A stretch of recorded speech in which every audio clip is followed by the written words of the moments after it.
नमस्कार, आपण पाहताय SBN मराठी. मी आपल्यासोबत धनश्री. एक नजर टाकूयात आजच्या हेडलाईन्सवर. हेडलाईन प्रायोजक आंतरराष्ट्रीय ख्यातीचे डॉक्टर BS भोसले यांचं आशा होमिओपॅथिक क्लिनिक. आजाराच्या मुळाशी पोहोचणारी आधुनिक उपचार पद्धत. निराश होताय कशासाठी? होमिओपॅथी आहे सर्वांसाठी. बँक ऑफ इंडिया जवळ शिवाजी रोड, मिरज.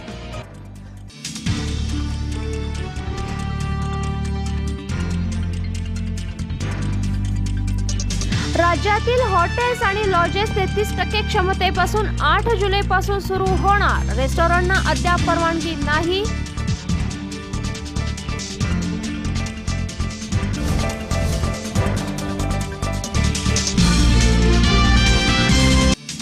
महापुरातील स्वच्छतेच्या नावावर कोट्यावधींचा भ्रष्टाचार. JCBच्या नावाखाली दुचाकी 4चाकी गाड्यांच्या नंबरची नोंदणी. सांगली आयुक्तांसह स्वच्छता बिलांची न्यायालयीन चौकशीची मनसेची मागणी.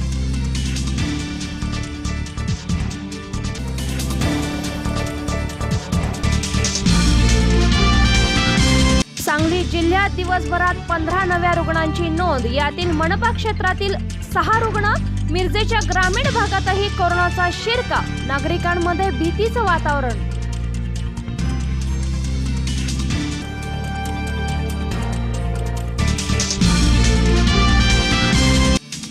शिराळा चांदोली धरण परिसरात पावसाची संततधार सुरूच. वीजगृहातून पाण्याचा विसर्ग वाढवला. विसर्ग हा 569 क्युसेक्स वरून 800 क्युसेक्स इतका.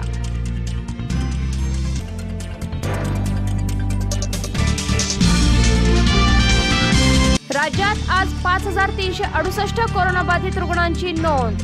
3522 रुग्ण कोरोनामुक्त तर 204 रुग्णांचा मृत्यू. 87,681 रुग्णांवर सध्या उपचार सुरू.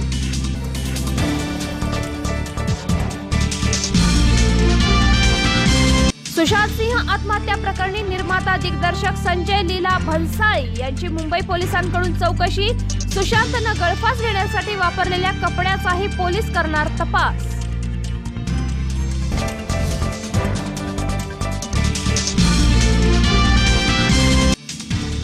आंबोलीचं पर्यटन गेल्या वर्षी अतिवृष्टीमुळे ठप्प तर यावर्षी कोरोनाचं संकट असल्याने बंद. व्यावसायिक आर्थिक संकटात.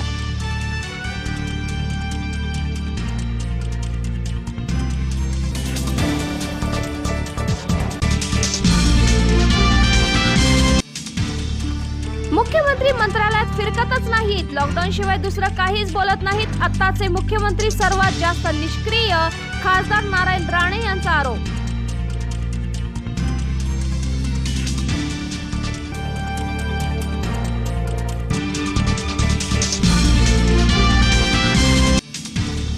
जिम व्यवसायाला परवानगी द्या, अन्यथा जिम चालकाच्या कुटुंबाची जबाबदारी घ्या.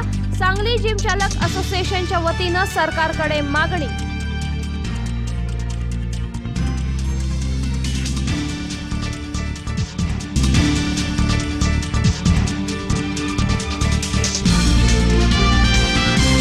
आणि मुख्यमंत्री उद्धव ठाकरेंच्या हस्ते महाजॉब्स पोर्टलचं लोकार्पण. युवकांसाठी महाजॉब्स मोबाईल ॲप विकसित करण्याच्या मुख्यमंत्र्यांच्या सूचना.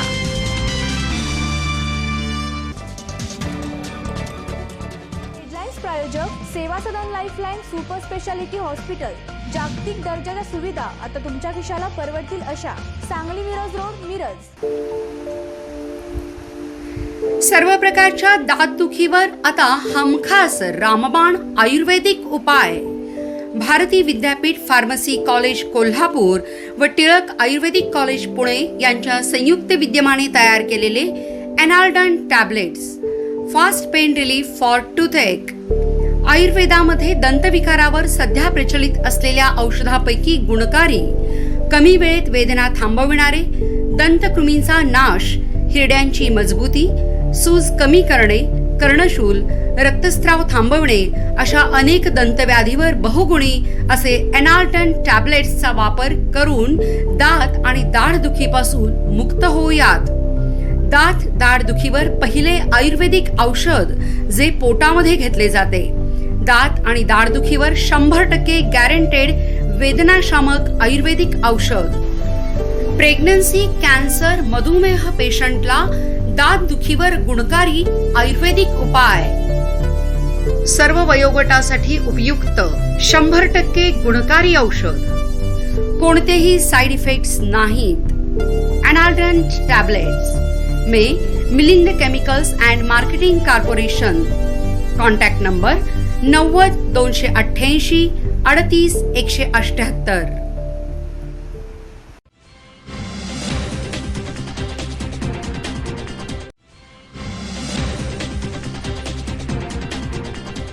पाहुयात आजची सर्वात मोठी ब्रेकिंग न्यूज.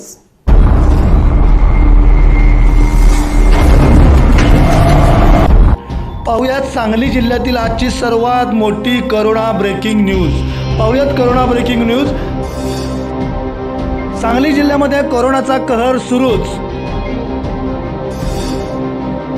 मिरजेतही करोनाचा आता शिरकाव मोठ्या प्रमाणे होत आहे.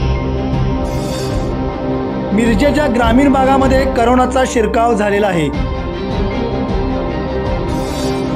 मिरजेतील खाजगी रुग्णातील 2 कर्मचारी व 2 रुग्ण अशा 4 कोरोनाची लागण झालेली आहे. महापालिका क्षेत्रात 6 कोरोना रुग्ण आढळलेले आहेत. दिवसभरामध्ये कोरोना रुग्णांच्या संख्येत वाढच होत आहे. मिरजेतील खासगी रुग्णालयात अथणीहून आलेल्या एका रुग्णाला कोरोनाची लागण झाली होती. याचा रिपोर्ट पॉझिटिव्ह आल्यानंतर खासगी रुग्णालयातील 61 जणांचे स्वॅब घेऊन रुग्णालयाला कोरोना प्रतिबंधक क्षेत्र म्हणून घोषित करण्यात आलं होतं. या 61 जणांपैकी 4 जणांचे रिपोर्ट कोरोना पॉझिटिव्ह आले आहेत. खासगी रुग्णालयातील वाळवे गल्ली, रेवणी गल्ली इथे राहत असलेल्या 2 कर्मचारी आणि शिपूर, शिंदेवाडी तसंच इथून खासगी रुग्णालयात उपचारासाठी आलेले 2 रुग्ण कोरोना पॉझिटिव्ह निघाले आहेत. शांतीसागर नगर इथं परदेशातून आलेल्या वृद्धालाही कोरोना लागण झाली आहे. सांगली जिल्ह्यातील 1, मिरजेतील 5 जणांना कोरोना लागण झाली आहे.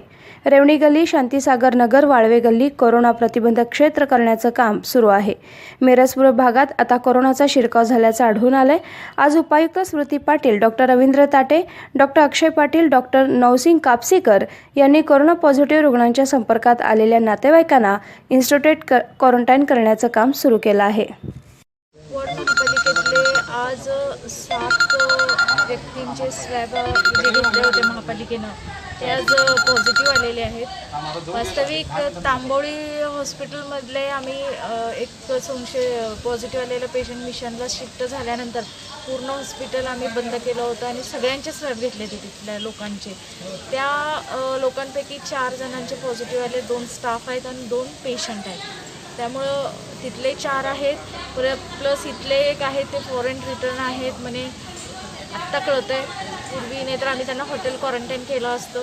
तरी देखील आमच्या लोकांनी होम क्वारंटाईन करून त्यांचा स्वॅब घेतला होता, तो पॉझिटिव्ह आलेला आहे. तसेच सांगलीचे शाह हॉस्पिटलमध्ये एक पेशंट ॲडमिट होतं, ते एक पॉझिटिव्ह आलेलं आहे. शाह हॉस्पिटलसुद्धा आम्ही बंद केलं होतं. तिथल्या सगळ्या स्टाफचा आणि पेशंटचा स्वॅब घेतला तर त्यातलं पण एक पॉझिटिव्ह आलं. तसेच सांगलीमध्ये आणखीन एक 50+ बहुतेक स्वॅब घेतला होता, तो एक पॉझिटिव्ह आलेला आहे. त्यामुळे असे 7 आहेत. 6 जे आहेत ते सगळे मिरजेचे रहिवासी आहेत. हे 6 पैकी 2 मिरजेचे 2 आहेत ते ग्रामीणचे रहिवासी आहेत, 4 मिरजेचे रहिवासी आहेत. नागरिकांना नम्र आव्हान आहे की प्रशासनाला खरी माहिती द्या. क्वारंटाईन 14 दिवस राहिल्यामुळं आपला जीव वाचणार आहे, आमचा नाही. तसेच गर्दी करू नका. मास्क, ग्लोव्हचा वापर मनापासून करा. हनवटीला न लावता नाक आणि तोंड क्लोज करा आणि हात स्वच्छ धुत जावा. लोकांच्या संपर्कात जास्त कोणी अनोळखी ठिकाणी थांबू नका. बरेच पथ्य आहेत, ते पथ्य पाळले तर आपल्याला रोगापासून लांब राहता येईल. महापालिका क्षेत्रातील बाहेरून येणारीची संख्या जास्त असल्यामुळे आता स्वॅब आम्ही घेत आहोत सगळ्यांचे, त्यामुळे ते संख्या जास्त दिसत आहे. तरी सगळ्यांना नम्र आव्हान आहे की गर्दी करू नये आणि हात हँड वॉशिंग असेल, मास्क, ग्लाउज असेल हे कंपल्सरी पाळावे, जेणेकरून आपल्याला रोगापासून आपण लांब राहू.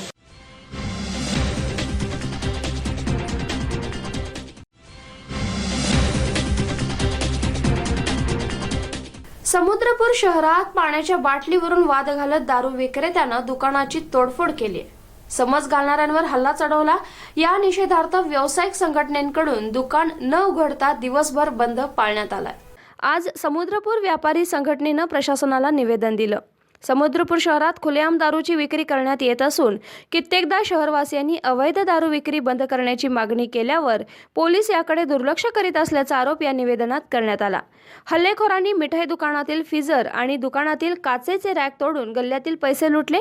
दुकान मालकास मारहाण केली. त्यामुळे व्यावसायिकही सुरक्षित नसल्यानं पोलिसांनी संरक्षण द्यावे अशी मागणी व्यावसायिक संघटनेच्या वतीनं मुख्यमंत्र्यांना प्रशासनातर्फे पाठवलेल्या निवेदनातून केली आहे.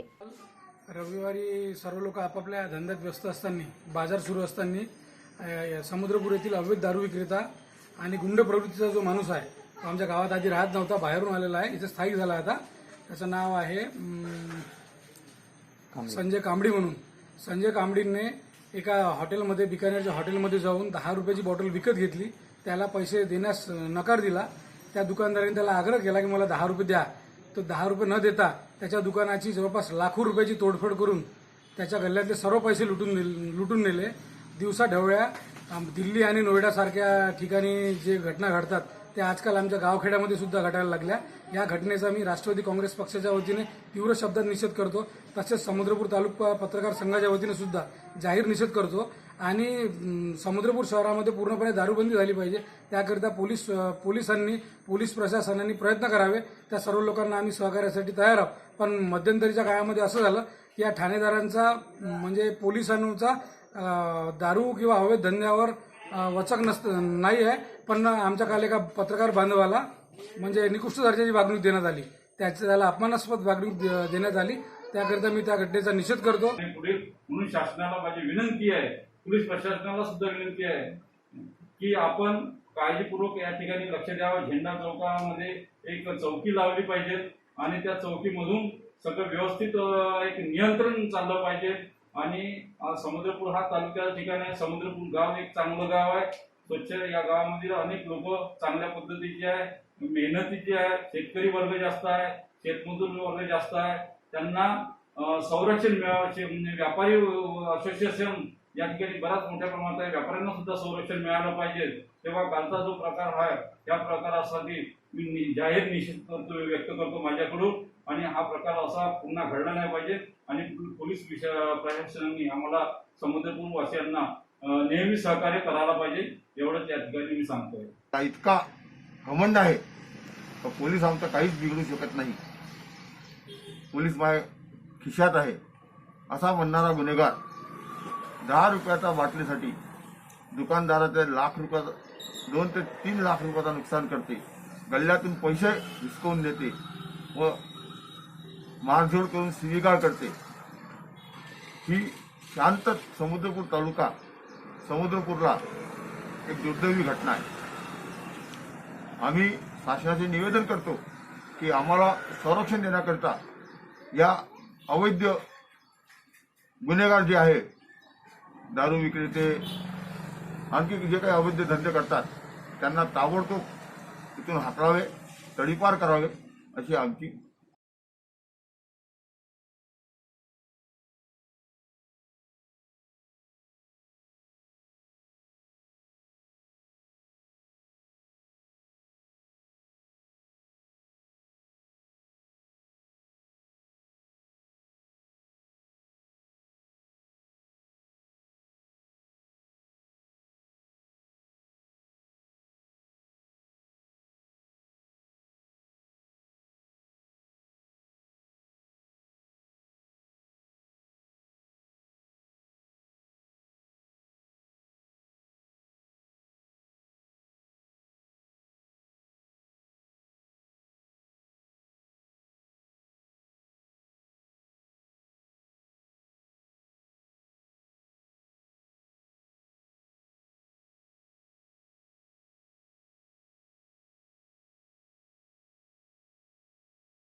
आंबोलीमधील पर्यटन व्यवसाय हा वर्षा पर्यटन म्हणजेच पावसावर अवलंबून आहे. गेल्या वर्षी अतिवृष्टीमुळे आंबोलीचं पर्यटन ठप्प झालं होतं, तर यावर्षी कोरोनाच्या संकटामुळे ते बंद आहे.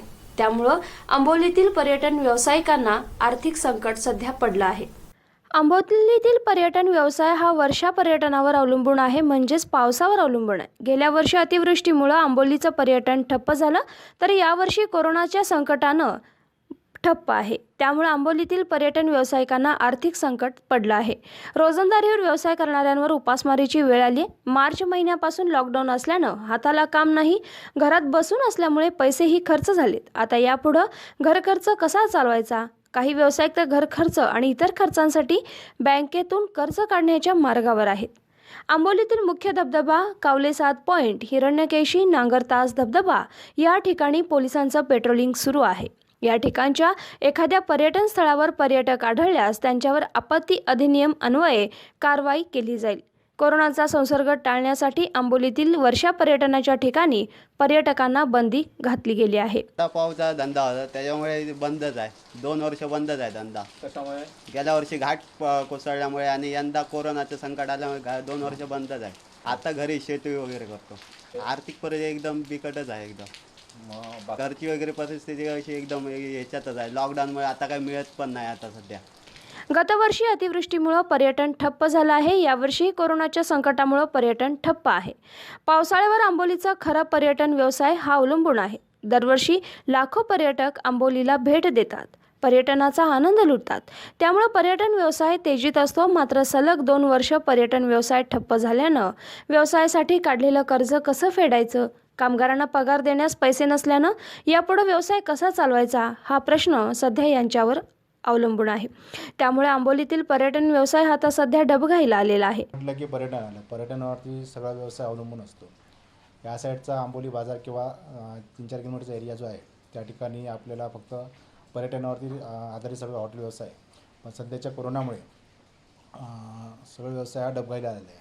आता 22 मार्चला जे लॉकडाऊन झालं ते आतापर्यंत एकही पर्यटक आंबोलीमध्ये फिरकला नाही. त्यामुळे जे हॉटेल व्यावसायिक आहे आंबोलीमधले त्याच्यामुळे त्यांचा मोठा परिणाम झालेला आहे. गेल्या वर्षी अतिवृष्टी झाली, घाट रस्ता बंद पडला. त्यामुळे जो पर्यटनावर परिणाम झाला तो यंदा काय ते भरून येईल असं वाटत होतं. पण जे लॉकडाऊन झालं आणि लॉकडाऊनचा जो परिणाम सुरू झाला तो आतापर्यंत मेन म्हणजे आंबोलीतला व्यवसाय हा पावसाळ्यावर अवलंबून असतो. पावसाळी पर्यटन हे मोठ्या प्रमाणात होतं आणि त्यामुळे लॉकडाऊन असल्यामुळे इथे पर्यटन फिरकतच नाही. त्यामुळे या ठिकाणी जे हॉटेल व्यावसायिक आहे त्यांनी जे कर्ज काढून काहीतरी नवीन चालू केलेले आहे त्याचा परिणाम ह्या सगळा पूर्ण हॉटेल व्यवसायावर झालेला आहे. आणि इकडचे जे मोठे व्यावसायिक आहेत किंवा छोटे व्यावसायिक आहेत त्यांना जे कामगार आहेत त्यांना जो पगार द्यावा लागतो तो सुद्धा निघत नाही. आणि एकंदर पाहता आंबोली पर्यटन हे डबघाईला आलेलं आहे. आर्थिक उलाढाल शून्य आहे सध्या. उलाढाल अशी काहीच नाही, कारण पर्यटकच नाही, कोण नाही. त्याच्यामुळे हॉटेल व्यवसाय पूर्णपणे बंद आहे. घर खर्च का 1-2 महिने चालला, पण ह्या पुढचा काढणं मुश्किलच आहे. आता बँकेचं लोन काढून काढायचं ठरवलं आहे. पावसाळ्यात मौजमजा करण्यासाठी पर्यटक मोठ्या संख्येनं आंबोलीला भेट देत असतात. मात्र यावर्षी कोरोनामुळे पर्यटन बंद आहे. गेल्या वर्षी अतिवृष्टीमुळे पर्यटन ठप्प झाल्यानं मोठ्या व्यवसायांवर अवलंबून असलेल्या व्यावसायिकांना मोठा फटका बसला होता. आंबोलीच्या मुख्य धबधब्याच्या ठिकाणी असलेले लहान मोठे व्यावसायिक आर्थिक अडचणीत आले आहेत. वडापाव विकणारे, मक्याची कणसं विकणाऱ्यांवर उपासमारीची वेळ तर आलीच आहे. 2 वर्ष काहीच काम नाही. पावसाळ्यात व्यवसाय तेजीत असतो. मात्र दोन्ही वर्षी पर्यटन ठप्प असल्यानं घरखर्च चालवण्यासाठी सुद्धा पैसे नसल्याने आर्थिक विवंचनेत सापडले आहेत. मुख्य धबधब्याकडे माझा छोटासा व्यवसाय म्हणजे हॉटेल आहे. वडापाव वगैरे विकतो मी, आमलेट वडापाव वगैरे. तर आता सध्या कोरोनाच्या याच्यामुळे आर्थिक परिस्थिती पुरी आमची बिकट झालेली आहे. त्यामुळे आमचा आता व्यवसाय म्हणजे आमची रोजीरोटी म्हणजे गाड्या चालवूनच आम्ही आमच्या घरचं उदरनिर्वाह करतो. त्याच्यामुळे आता शासनाने याच्याकडे लक्ष घालून वर्षा पर्यटनाला तरी सहमती देऊन आमच्या रोजीरोटीचा विचार करावा असं एवढंच म्हणेन मी. नाव कसं तुमचं? विश्वास सावंत. आंबोली पर्यटन सलग 2 वर्ष ठप्प राहिल्यानं अनेकांचा रोजगार गेला. यावर्षी तर कोरोनामुळं लॉकडाऊन असल्यानं हातात असलेले पैसेही खर्च झाले आहेत. आता यापुढे घर खर्च कसा चालवायचा या विवंचनेत हे सध्या आहेत. पावसाळ्यात असलेल्या पर्यटनावर अनेकांची रोजंदारी चालते. मात्र पर्यटन ठप्प असल्यानं अनेकांवर बेरोजगारीची कुऱ्हाड कोसळली आहे. आंबोलीतील या व्यावसायिकांना सिंधुदुर्ग जिल्हा अंतर्गत पर्यटन सुरू करण्याची मागणी सध्या व्यावसायिकांनी केली आहे. सिंधुदुर्ग जिल्हा पोलीस अधीक्षक श्री दीक्षित कुमार घेडाम साहेब यांच्या मार्गदर्शनाखाली हा सर्व बंदोबस्त ठेवण्यात आलेला आहे. RCBची प्लाटून आहे, तिथं SRPची प्लाटून बोलवली. त्यानंतर आमचा जिल्हा ट्रॅफिकचा स्टाफ आहे आणि सावंतवाडी पोलीस स्टेशनचे PI खोत, PI बाबर आणि बाकी आम्ही सगळा स्टाफ आहे. या ठिकाणी कलेक्टर मॅडमनी कोरोनाच्या संकटामुळे इथं गर्दी जी दरवर्षी असते ती कुणाला संसर्ग होऊ नये यासाठी चांगल्या उद्देशानं हा आदेश लागू केलेला आहे. या ठिकाणी पर्यटनस्थळी आंबोली धबधबा, कावळेसाद पॉईंट, हिरण्यकेशी, नांगरतास या सर्व पॉईंटवर जायला बंदी आहे. त्यामुळे सर्व पर्यटकांना आम्ही आवाहन करतो या ठिकाणी येण्याचा प्रयत्न करू नका यावर्षी पुढच्या वर्षी देवाच्या दयेनं हे संकट जेव्हा टळेल त्याला पर्यटनाचा आनंद घ्या. ते आपत्ती अधिनियम आणि बाकीची कलमं IPC 188 वगैरे प्रमाणे गुन्हा दाखल होणार, त्याच्यावर कडक कारवाई होणार. याबद्दल आपलं नाव आणि पद्धत. मी पोलीस इन्स्पेक्टर अविनाश भोसले, जिल्हा वाहतूक शाखा सिंधुदुर्ग.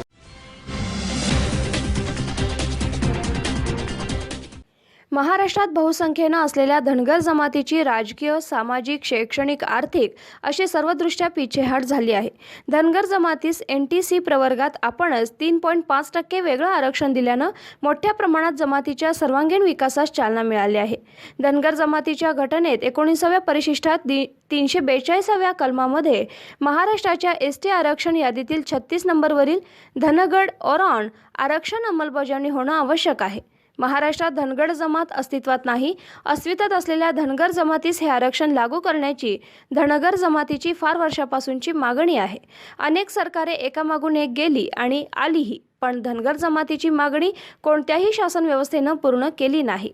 त्यामुळं धनगर जमातीतील सामाजिक चळवळीत कार्यबांधवांनी महाराणी अहिल्यादेवी समाज प्रबोधन मंच या सामाजिक संस्थेमार्फत मुंबई हायकोर्टात या आरक्षणाबाबत रीट दाखल केली आहे. या दाखल केसचा संपूर्ण खर्च सरकारतर्फे करण्याचे मागील सरकारनं जाहीर केलं होतं. आपल्या महाआघाडी सरकारकडून या केसचा संपूर्ण खर्च केला जावा ही जमातीतील सर्व नागरिकांची मागणी आहे. या मागणीचा आपण सहानुभूतीपूर्वक विचार करून केसचा खर्च, आरक्षण तसं शासनातर्फे करण्याची सरकारला शिफारस कराल अशी विनंती आणि असं निवेदन धनगर समाज सांगली जिल्ह्याच्या वतीनं पालकमंत्री आणि जलसंपदा मंत्री जयंत पाटील यांना देण्यात आलं आहे. मी नगरसेवक विष्णू माने आज सांगली जिल्हा धनगर समाजाच्या वतीनं सांगली जिल्ह्याचे पालकमंत्री जयंत पाटील साहेब यांच्याकडे माझे सहकारी मित्र नगरसेवक मनगो सरगर, नगरसेविका मालनताई उलवान व अन्य सहकाऱ्यांच्या माध्यमातून सांगली जिल्हा धनगर समाजाच्या वतीनं जी महाराष्ट्र शासनाच्या विरुद्ध जी न्यायालयीन लढाईचं चालू आहे त्या लढाईचा खर्च महाराष्ट्र शासनाने उचलावा या मागणीचं मुख्य निवेदन आज पालकमंत्र्यांकडे आज सादर केलेलं आहे.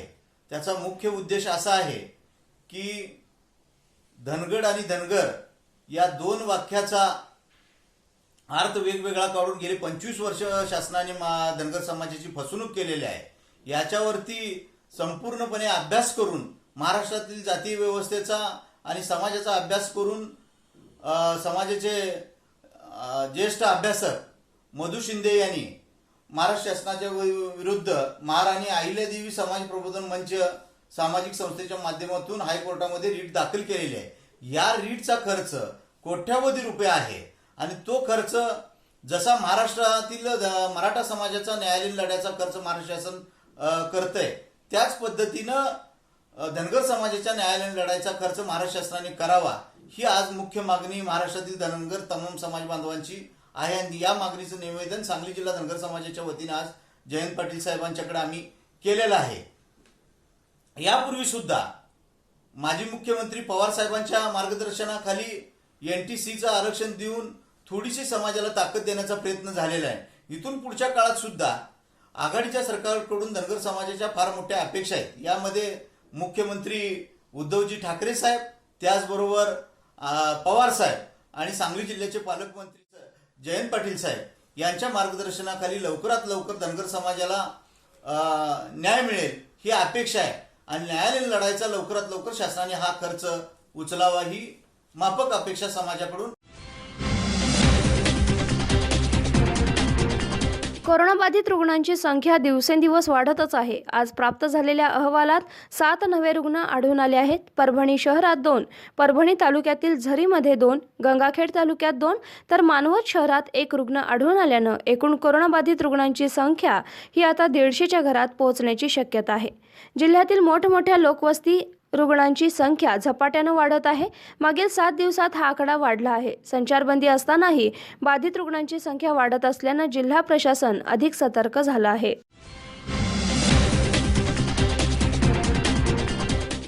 जालना जिल्ह्यामध्ये रुग्णांची संख्या दिवसेंदिवस वाढत आहे. जिल्हाधिकारी रवींद्र बिनवडे यांनी 10 दिवसांचा लॉकडाऊन यासाठीच जाहीर केलाय.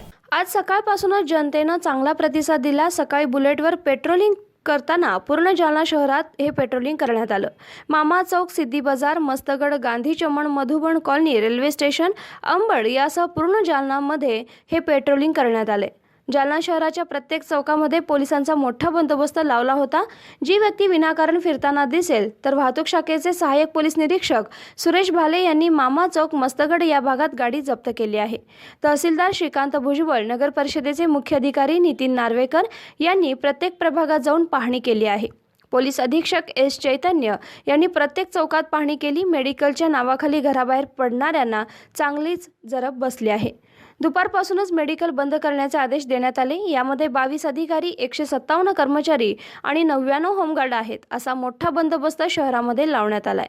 आज 5 तारखेपासून तर 15 तारखेपर्यंत पूर्ण जालना शहरामध्ये लॉकडाऊन सुरू झालेला आहे. या लॉकडाऊनमध्ये 22 अधिकारी, 197 कर्मचारी आणि 99 होमगार्ड असा मोठा बंदोबस्त आहे. कंटेनमेंट झोनमध्ये वेगळा बंदोबस्त आहे. आणि सगळ्या शहरामध्ये काल आपण आवाहन केलं होतं रूट मार्चच्या माध्यमातून की सगळ्या नगरवासियांनी याला प्रतिसाद द्यावा. आज सकाळपासून बंदोबस्त रस्त्यावरती आहे आणि चांगला प्रतिसाद जनतेने दिलेला आहे. असाच प्रतिसाद आम्हाला जर 10 दिवस दिला तर निश्चितच आपण कोरोनाची जी साखळी आहे ती आपण कुठेतरी ब्रेक करू शकू. आणि जो वारंवार आकडा वाढत चाललेला आहे, दररोज 30, 35, 40 असे जे पेशंट निघत आहे त्याच्यावरती आपण नियंत्रण करू शकू. आज पूर्ण शहरामध्ये संपूर्ण शहर बंद आहे. अत्यावश्यक सुविधेसाठी जाणारे जे लोक आहेत, कर्मचारी आहेत, अधिकारी, त्यांच्या व्यतिरिक्त इतर कोणीही रस्त्यावरती दिसत नाही आहे. ही खूप चांगला संकेत आहे. सुरुवात खूप चांगली झालेली आहे. असं 10 दिवस लॉकडाऊन आपल्याला पूर्ण करायचं आहे. धन्यवाद. याचा आढावा घेतलाय आमचे प्रतिनिधी राहुल मुळे यांनी.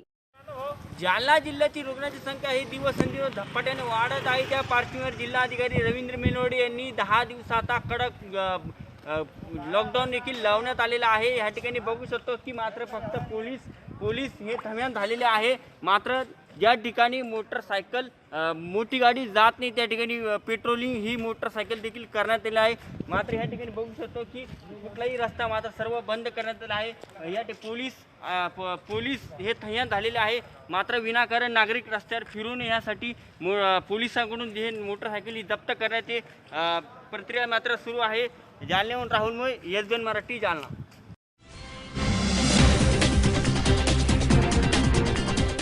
SBNच्या बातमीची आजरा नगरपंचायतकडून दखल घेण्यात आली आहे तर शिवप्रेमींकडून स्वच्छतेला सुरुवात झाली. उपनगराध्यक्ष आलम नायकावडे यांच्याकडून SBNचे आभार मानण्यात आले. छत्रपती शिवाजी महाराजांच्या पुतळ्याच्या पाठीमागे कचऱ्याचे आगार झाले होते. प्रचंड प्रमाणात कचऱ्याचे ढीग साठले होते. विशेषतः या कचऱ्याच्या ढिगात दारूच्याही बाटल्या सापडल्या. त्यामुळे शिवप्रेमींकडून संताप व्यक्त होत होता. हाकेच्या अंतरावर असलेल्या नगरपंचायतीकडून दुर्लक्ष झालं होतं. लाखो रुपये खर्च करून छत्रपती शिवाजी महाराजांचा अश्वारूढ पुतळा उभा करण्यात येत असताना पाठीमागील कचऱ्याचा ढीग पाहून शहरवासियांकडून विचारणा होत होती आणि SBN मराठीच्या वतीनं बातमी लावताच नगरपंचायत खडबडून जागं झालं. उपनगराध्यक्ष यांनी थेट दखल घेत स्वतः रात्री जाऊन परिसराची पाहणी करून तातडीनं स्वच्छता करण्यास सांगितलं आहे.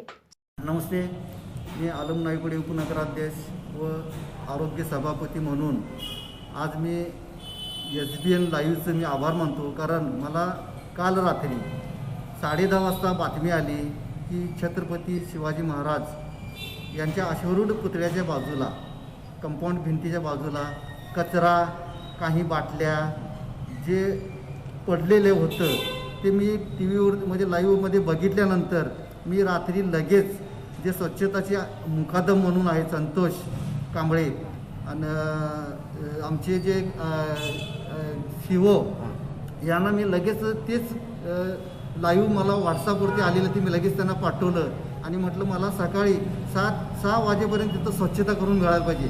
तर खरोखरच त्यांनी स्वच्छता करून दिली. परंतु मला जनतेशी आवाहन करायचं आहे की छत्रपती शिवाजी महाराज हे रयतेचे राजे असून सर्व धर्मीयांचे त्यांच्याशी जे नातेसंबंध होतं ते लोकांनी तसं तिथं कचरा घाण वगैरे टाकू नये. अन्यथा जे कोण टाकतील त्यांच्यावरती आम्ही कायदेशीर कारवाई करणार आणि आजूबाजूचे जे दुकानदार आहेत त्यांना आम्ही नोटीस काढायला लागलो आहे की इथं स्वच्छता ठेवणे गरजेचं आहे म्हणून. आणि मी शिवाजी महाराज प्रतिष्ठानचे जे बापू टोपले साहेब आहेत त्यांना पण जाऊन मी भेटलो आणि म्हटलं आम्ही इथं CC कॅमेरे बसवायसाठी मी पुढच्या मीटिंगमध्ये विषय घेणार आहे. कारण का CC कॅमेरे घेतल्यानंतर तिथं कोण काय करतं आहे ते आपल्याला दिसून येईल.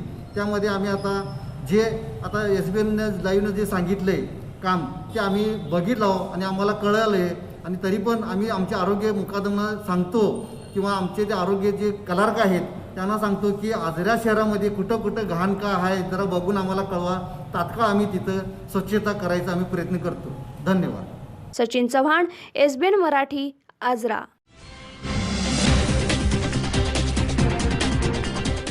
अमरावती जिल्ह्यातील मेळघाटमधील गुगामल वन्यजीव विभाग अंतर्गत येणाऱ्या हरिसाल परिक्षेत्रातील जंगलात एक भल्या मोठ्या अजगरानं बकरीची शिकार केल्याची घटना उघडकीस आली. अजगराने बकरीची शिकार करून पूर्ण बकरी फस्त केली. जेव्हा अजगरानं बकरीची शिकार केली त्यावेळी बकरी ओरडत होती. तिचा आवाज ऐकून काही आदिवासी नागरिक तिथं गेले असता अजगराने बकरीला पूर्णपणे वेढा घातला होता. त्यानंतर वन विभागाचे अधिकारी घटनास्थळी पोहोचले आणि अजगराने पूर्ण बकरी फस्त करेपर्यंत त्या ठिकाणी थांबले. त्यानंतर तो अजगर जंगलात निघून गेला आहे. मालेगाव इथं हिंदू स्मशानभूमीचं शेड दुरुस्त न केल्यास राष्ट्रवादी युवक काँग्रेसकडून आंदोलनाचा इशारा देण्यात आलाय. पावसाचे दिवस असल्यामुळे हिंदू स्मशानभूमीतील दहनभूमीवरील टीन फुटल्यानं या पावसाच्या दिवसात अंत्यसंस्कार करण्यास अडचण होत आहे. त्यामुळे मालेगाव नगरपंचायतीनं स्वउत्पन्नाच्या निधीनं शेड आणि स्मशानभूमीची दुरुस्ती करावी. न केल्यास राष्ट्रवादी युवक काँग्रेसचे शहराध्यक्ष ऋषिकेश सारस्कार यांनी आंदोलनाचा इशारा दिला आहे. आशिष सोनूने, SBN मराठी, वाशिम. वारंवार अर्ज विनंत्या पाठपुरावा करूनही सिमेंट कंपनीकडून ग्रामस्थांच्या मागण्यांना केराची टोपली दाखवली आहे. त्यामुळं चंद्रपूर कोरपणा तालुक्यातील माणिकगड सिमेंट प्रकल्पग्रस्त कुसुंबी गावातील 5 प्रकल्पग्रस्तांनी टॉवरवर चढून आंदोलन सुरू केलं आहे. प्रकल्प उभा करताना कुसुंबी गावातील शेतकऱ्यांनी यासाठी काही जमिनी दिल्या होत्या तर काही कंपनीनं बळकावल्या असा आंदोलकांचा आरोप आहे. या विरोधात आंदोलनाची मालिका राबवली गेली आहे. आज शेतकऱ्यांनी माणिकगड सिमेंट प्रकल्पातील खाणक्षेत्रातल्या टॉवरचा ताबा घेतला आहे. गेली अनेक वर्षे शेतीवर कब्जा आणि वहिवाटीसाठी रस्त्याचं प्रकरण प्रलंबित आहे. वारंवार अर्ज विनंत्या पाठपुरावा करूनही सिमेंट कंपनीनं ग्रामस्थांच्या मागण्यांना केराची टोपली दाखवली आहे. प्रकल्पग्रस्त कुसुंबी गावातील 5 प्रकल्पग्रस्तांनी टॉवरवर चढून हे आंदोलन सुरू केलं आहे.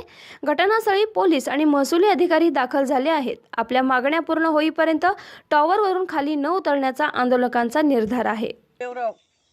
माझ्या नवऱ्याला मरून गेला, वावर गेले, शेत गेले, माझे पोरं डड्डीवर पडले. मला आता खावाले नाही, पेवाले नाही, उपास राहतो. गावामध्ये जातो, भीक मागतो, खातो. तुमची जमीन कोणी सगळी? हे फॅक्टरीवाले. कोणती फॅक्टरी? हे माणिकगड. मग किती दिवसापासून तुमचा संघर्ष सुरू आहे? 3 वर्ष झाले. हां, काय म्हणते? हो म्हणते, तो येतच नाही, तोंडच दावत नाही ते साहेब. कोणता साहेब? खोबरे साहेब. काबरा साहेब. अच्छा, तोंडच नाही दावत. हां. आणि येऊन तर काही सांगत नाही. एवढा जीव जाऊ नये आम्हाला काही देत नाही. माझ्या पोराला नोकरी द्यावा. माझे काय का ते न्याय करून द्यावा. मग आम्ही काय येतो त्या साहेबला समजत नाही का? त्याचे पोट भरते, आम्ही असेच मरावं का? पण आमचा रस्ता खुला करून द्यावा आणि प्रशासन आपला SDO साहेब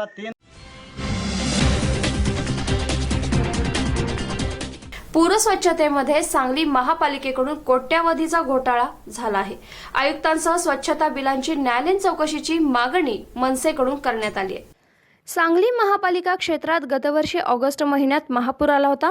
हा पूर ओसरल्यानंतर पालिका क्षेत्रातील गाळ कचरा उचलण्यानं मोठं आव्हान होतं आणि हे आव्हान पूर्ण करताना पालिका प्रशासनाकडून या स्वच्छतेमध्ये कोट्यावधी रुपयांचा घोटाळा केल्याचा आरोप सांगली जिल्हा महाराष्ट्र नवनिर्माण सेनेकडून करण्यात आलाय.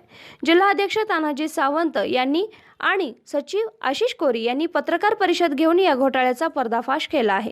स्वच्छता करण्यासाठी मुंबई, पुणे आणि अन्य जिल्ह्यातील पालिका प्रशासनाची यंत्रणा तसंच सामाजिक संघटना या सर्वांनी मिळून गाळ उचलण्याचं काम केलं आहे. असं असताना पालिका प्रशासनानं मात्र याची बोगस बिलं तयार करून कोट्यावधी रुपये लाटल्याचा आरोप जिल्हाध्यक्ष तानाजी सावंत यांनी केला आहे. जेसीबीच्या नावाखाली दुचाकी आणि अलिशान चारचाकी वाहनांची नंबर टाकून बिले काढण्यात आल्याचं यावेळी पुरावे मनसेने सादर करत यामध्ये आयुक्त नितीन कापडनीस आणि त्यांची टोळी सामील असल्याचा थेट आरोप तानाजी सावंत यांनी केला आहे. दुचाकीला जेसीबी बनवून कचरा साफ करणारे व्यंग्यचित्र प्रसिद्ध करत मनसेनं आयुक्त कापडनीस यांच्यावर टीका केली आहे. गेल्या वर्षभरापासून याबाबत माहिती अधिकाराखाली सुद्धा माहिती मागवण्यात आली, मात्र अद्याप पालिकेकडून कोणत्याही प्रकारची माहिती देण्यात आली नाही. त्यामुळं पुरातील स्वच्छतेच्या कामाची आणि त्यापोटी काढण्यात आलेल्या बिलांची तसंच आयुक्त नितीन कापडनीस यांची सखोल आणि न्यायालयीन चौकशी करण्याची मागणी जिल्हाधिकारी यांच्याकडे करण्यात आल्याची माहितीही यावेळी तानाजी सावंत यांनी दिली आहे. त्याचबरोबर या पूर स्वच्छता घोटाळा प्रकरणी मनसेकडून तीव्र आंदोलन छेडण्याचा इशाराही देण्यात आला आहे. आज पत्रकार परिषदेमध्ये सर्वात महत्त्वाचा विषय हा की गेल्या वर्षी महापूर सांगलीमध्ये मोठ्या प्रमाणात आला होता. महापुरानं थैमान घातलं होतं आणि अशा महापुरामध्ये प्रचंड गाळ हा सांगली शहरामध्ये आला होता, लोकांच्या घरामध्ये, रस्त्यावरती. आणि हा गाळ काढण्यासाठी महापालिकेने काहीतरी नवीन तंत्रज्ञान विकसित केलं आहे. ते आम्ही त्यावेळेला प्रचंड लोकांना मदत करण्यामध्ये बिझी होतो, मदत करत होतो, अन्न, धान्य, कपडे या स्वरूपात. आणि अशा वेळेला हे गाळ काढायचं काम महापालिकेचं होतं. अनेक मुंबई, पुणे, अनेक मोठ्या महापालिकेने सुद्धा वाहनं पाठवून इथं गाळ काढण्याचा प्रयत्न केला, पण त्यातूनही गाळ निघत नव्हता. अशा वेळेला महापालिकेचे आयुक्त कापडनीस यांनी एक नवीन संशोधन करून एक आमच्या इथं नवीन आविष्कार तयार केला. मोटरसायकल जेसीबी, मोटरसायकल रिक्षा, मोटरसायकल कार म्हणजे इनोवा असेल, क्रेटा असेल, अशा गाड्यातून त्यांनी कचरा काढला आणि जेसीबीची बिलं काढली. म्हणजे मोटरसायकलचे नंबर लावून, मी असं का बोललो तर तुम्हाला यांनी भ्रष्टाचार केलेला आहे, यामध्ये मोठा भ्रष्टाचार केलेला आहे. त्याचे पुरावे मी आता पत्रकार परिषदेनं दिलेला आहे सर्व पत्रकारांना. यामध्ये सर्वात महत्त्वाचं जेसीबीचं बिल काढून मोटरसायकलचे त्या ठिकाणी नंबर लावलेले, मग ते ट्रक लावलेले असतील, टेम्पो लावलेले असतील, तुम्ही रिक्षा लावल्या आहेत, यामध्ये खोट्या सर्व गाड्यांचे खोटे बोगस नंबर लावून मोटरसायकलीपासून ते टेम्पोपर्यंत यावरती यांनी बिलं काढलेली आहेत. यामध्ये हे आयुक्त आणि त्यांची टोळी यामध्ये सक्रिय आहे. यामध्ये दोषी असणाऱ्या लोकांवरती फौजदारी स्वरूपाचे गुन्हे दाखल व्हावे. एकूणच या आयुक्तांच्या कार्यशैलीचे आणि पूर त्यानंतर झालेले अनेक काही गैरव्यवहार असतील याची न्यायालयीन चौकशी व्हावी अशी महाराष्ट्र नवनिर्माण सेनेची मागणी आहे. काय? आणि त्याचबरोबर आमचं आंदोलन बरेच दिवसापासून चालू आहे आणि आम्ही आता अशी मागणी करतोय प्रशासनाला, सरकारला की आयुक्त हटवा आणि महापालिका वाचवा. हा जर आयुक्त इथं राहिला तर अशाच प्रकारचे भ्रष्टाचार होतील. ह्या आयुक्ताला ताबडतोब हटवलं पाहिजे अशी महाराष्ट्र नवनिर्माण सेनेची मागणी. हा जवळजवळ 1.5 कोटी रुपयाचा भ्रष्टाचार आहे गाड्यांचा. यामध्ये डिझेलचा वेगळा भ्रष्टाचार आहे, जेवणाचा वेगळा भ्रष्टाचार आहे. करोडो रुपयाचा भ्रष्टाचार ह्या आयुक्तांनी त्यांच्या टीमनी केलेला आहे आणि हा भ्रष्टाचार त्यांनी स्वतःच्या फायद्यासाठी केलेला आहे, ठेकेदार आणि स्वतः मिळून. आणि आमच्या असं काही निदर्शनास आले त्या पद्धतीने आम्ही तक्रारी ACBकडे वगैरे देतच आहोत. अनेक लोकांच्या चौकशा लावलेल्या. सेवा सदन हॉस्पिटलमध्ये आपण सगळे प्रिकॉशन्स किंवा काळजी घेऊन आपले नॉन कोरोनाशी जे लागणारे ट्रीटमेंट आणि डायग्नोसिस आहेत या सर्व्हिसेस चालू ठेवल्या आहेत, तर कृपया गरजूंनी त्याचा लाभ घ्यावा. सेवा सदन हॉस्पिटलचे नेत्र विभाग पूर्वीसारखं तुमच्या सेवेसाठी कार्यरत आहे. कोरोना इन्फेक्शन टाळण्यासाठी आम्ही सर्व प्रकारची काळजी घेऊन नेत्र तपासणी व उपचार सुरू करत आहोत. तुम्ही सर्व रुग्णांनी ह्याचे लाभ घ्या. नमस्कार. नमस्कार, मी डॉक्टर रविकांत पाटील, सेवा सदन हॉस्पिटल मिरज. आता आपल्याला माहित आहे की लॉकडाऊन 4.0 चालू झालेला आहे. आता आपल्याला कोरोनाची एक्झिट पॉलिसी तयार केली पाहिजे. ह्या पूर्ण लॉकडाऊनमध्ये सेवा सदन हॉस्पिटल हे नेहमीच तुमच्या सेवेसाठी उपलब्ध होते आणि ते इथून पुढे सुद्धा असंच उपलब्ध राहणार आहे. कोरोनाला ज्या ज्या गोष्टी कोरोना म्हणून आपल्याला प्रिव्हेंट करता येतील त्या सगळ्या गोष्टींची आपण प्रिकॉशन्स घेतलेले आहेत आणि आपण सगळे मिळून ह्या कोरोनावर विजय मिळवण्याचा प्रयत्न करूया. थँक्यू. सर्व प्रकारच्या दातदुखीवर आता हमखास रामबाण आयुर्वेदिक उपाय. भारती विद्यापीठ फार्मसी कॉलेज कोल्हापूर व टिळक आयुर्वेदिक कॉलेज पुणे यांच्या संयुक्त विद्यमाने तयार केलेले एनाल्डन tablets, fast pain relief for toothache. आयुर्वेदामध्ये दंतविकारावर सध्या प्रचलित असलेल्या औषधापैकी गुणकारी, कमी वेळेत वेदना थांबविणारे, दंतकृमींचा नाश, हिरड्यांची मजबूती, सूज कमी करणे, कर्णशूल, रक्तस्राव थांबवणे अशा अनेक दंतव्याधीवर बहुगुणी असे एनाल्टन टॅबलेट्सचा वापर करून दात आणि दाढदुखीपासून मुक्त होऊयात. दात दाढदुखीवर पहिले आयुर्वेदिक औषध जे पोटामध्ये घेतले जाते. दात आणि दाढदुखीवर 100% गॅरंटेड वेदनाशामक आयुर्वेदिक औषध. प्रेग्नन्सी, कॅन्सर, मधुमेह पेशंटला दातदुखीवर गुणकारी आयुर्वेदिक उपाय. सर्व वयोगटासाठी उपयुक्त 100% गुणकारी औषध. कोणतेही साइड इफेक्ट्स नाहीत. एनाल्डन टॅबलेट्स में Milind chemicals and marketing corporation. Contact number 90 288 38 178. शुभ कार्य तसंच सणासुदीच्या दागिने खरेदीसाठी मिरजेतील लोकप्रिय दालन HP भुरके सराफ. मांगल्याचं दालन त्याला सोनेरी सजावट.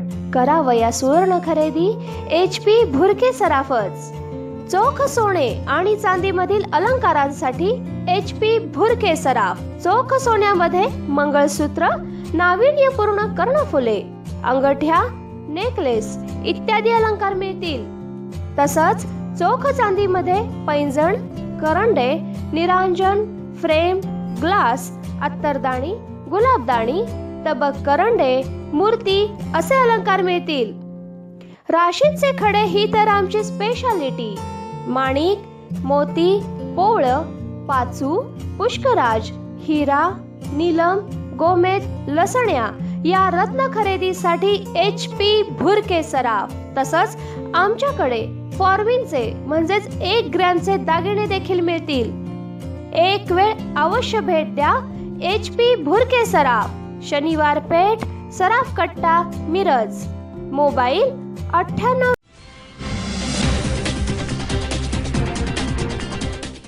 जालना शहरात लॉकडाऊनमध्ये विनाकारण फिरणाऱ्या 17 मोटरसायकल वाहतूक शाखेनं जप्त केल्या आहेत. जालना शहर जिल्हाधिकारी यांनी 10 दिवस कडक लॉकडाऊन जाहीर केलाय. वाहतूक शाखेचे सहाय्यक पोलीस निरीक्षक सुरेश भाले आणि कैलास नाडे यांनी विनाकारण रस्त्यावर फिरणाऱ्या नागरिकांच्या गाड्या जप्त करून वाहतूक शाखेत जमा केल्या. गाडी जप्त झाली तर 10 दिवस मिळणार नाही असंही सांगितलं आहे. आज पहिल्या दिवशी 17 गाड्या जप्त करण्यात आल्या आहेत. राहुल मुळे, SBN मराठी, जालना.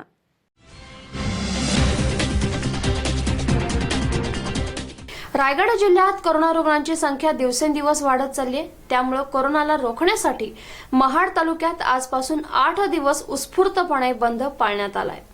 राजकीय पक्ष, लोकप्रतिनिधी, व्यापारी, सामाजिक कार्यकर्ते यांच्या संयुक्त बैठकीत हा निर्णय घेण्यात आला. या बंदला नागरिकांकडून चांगला प्रतिसाद मिळत आहे.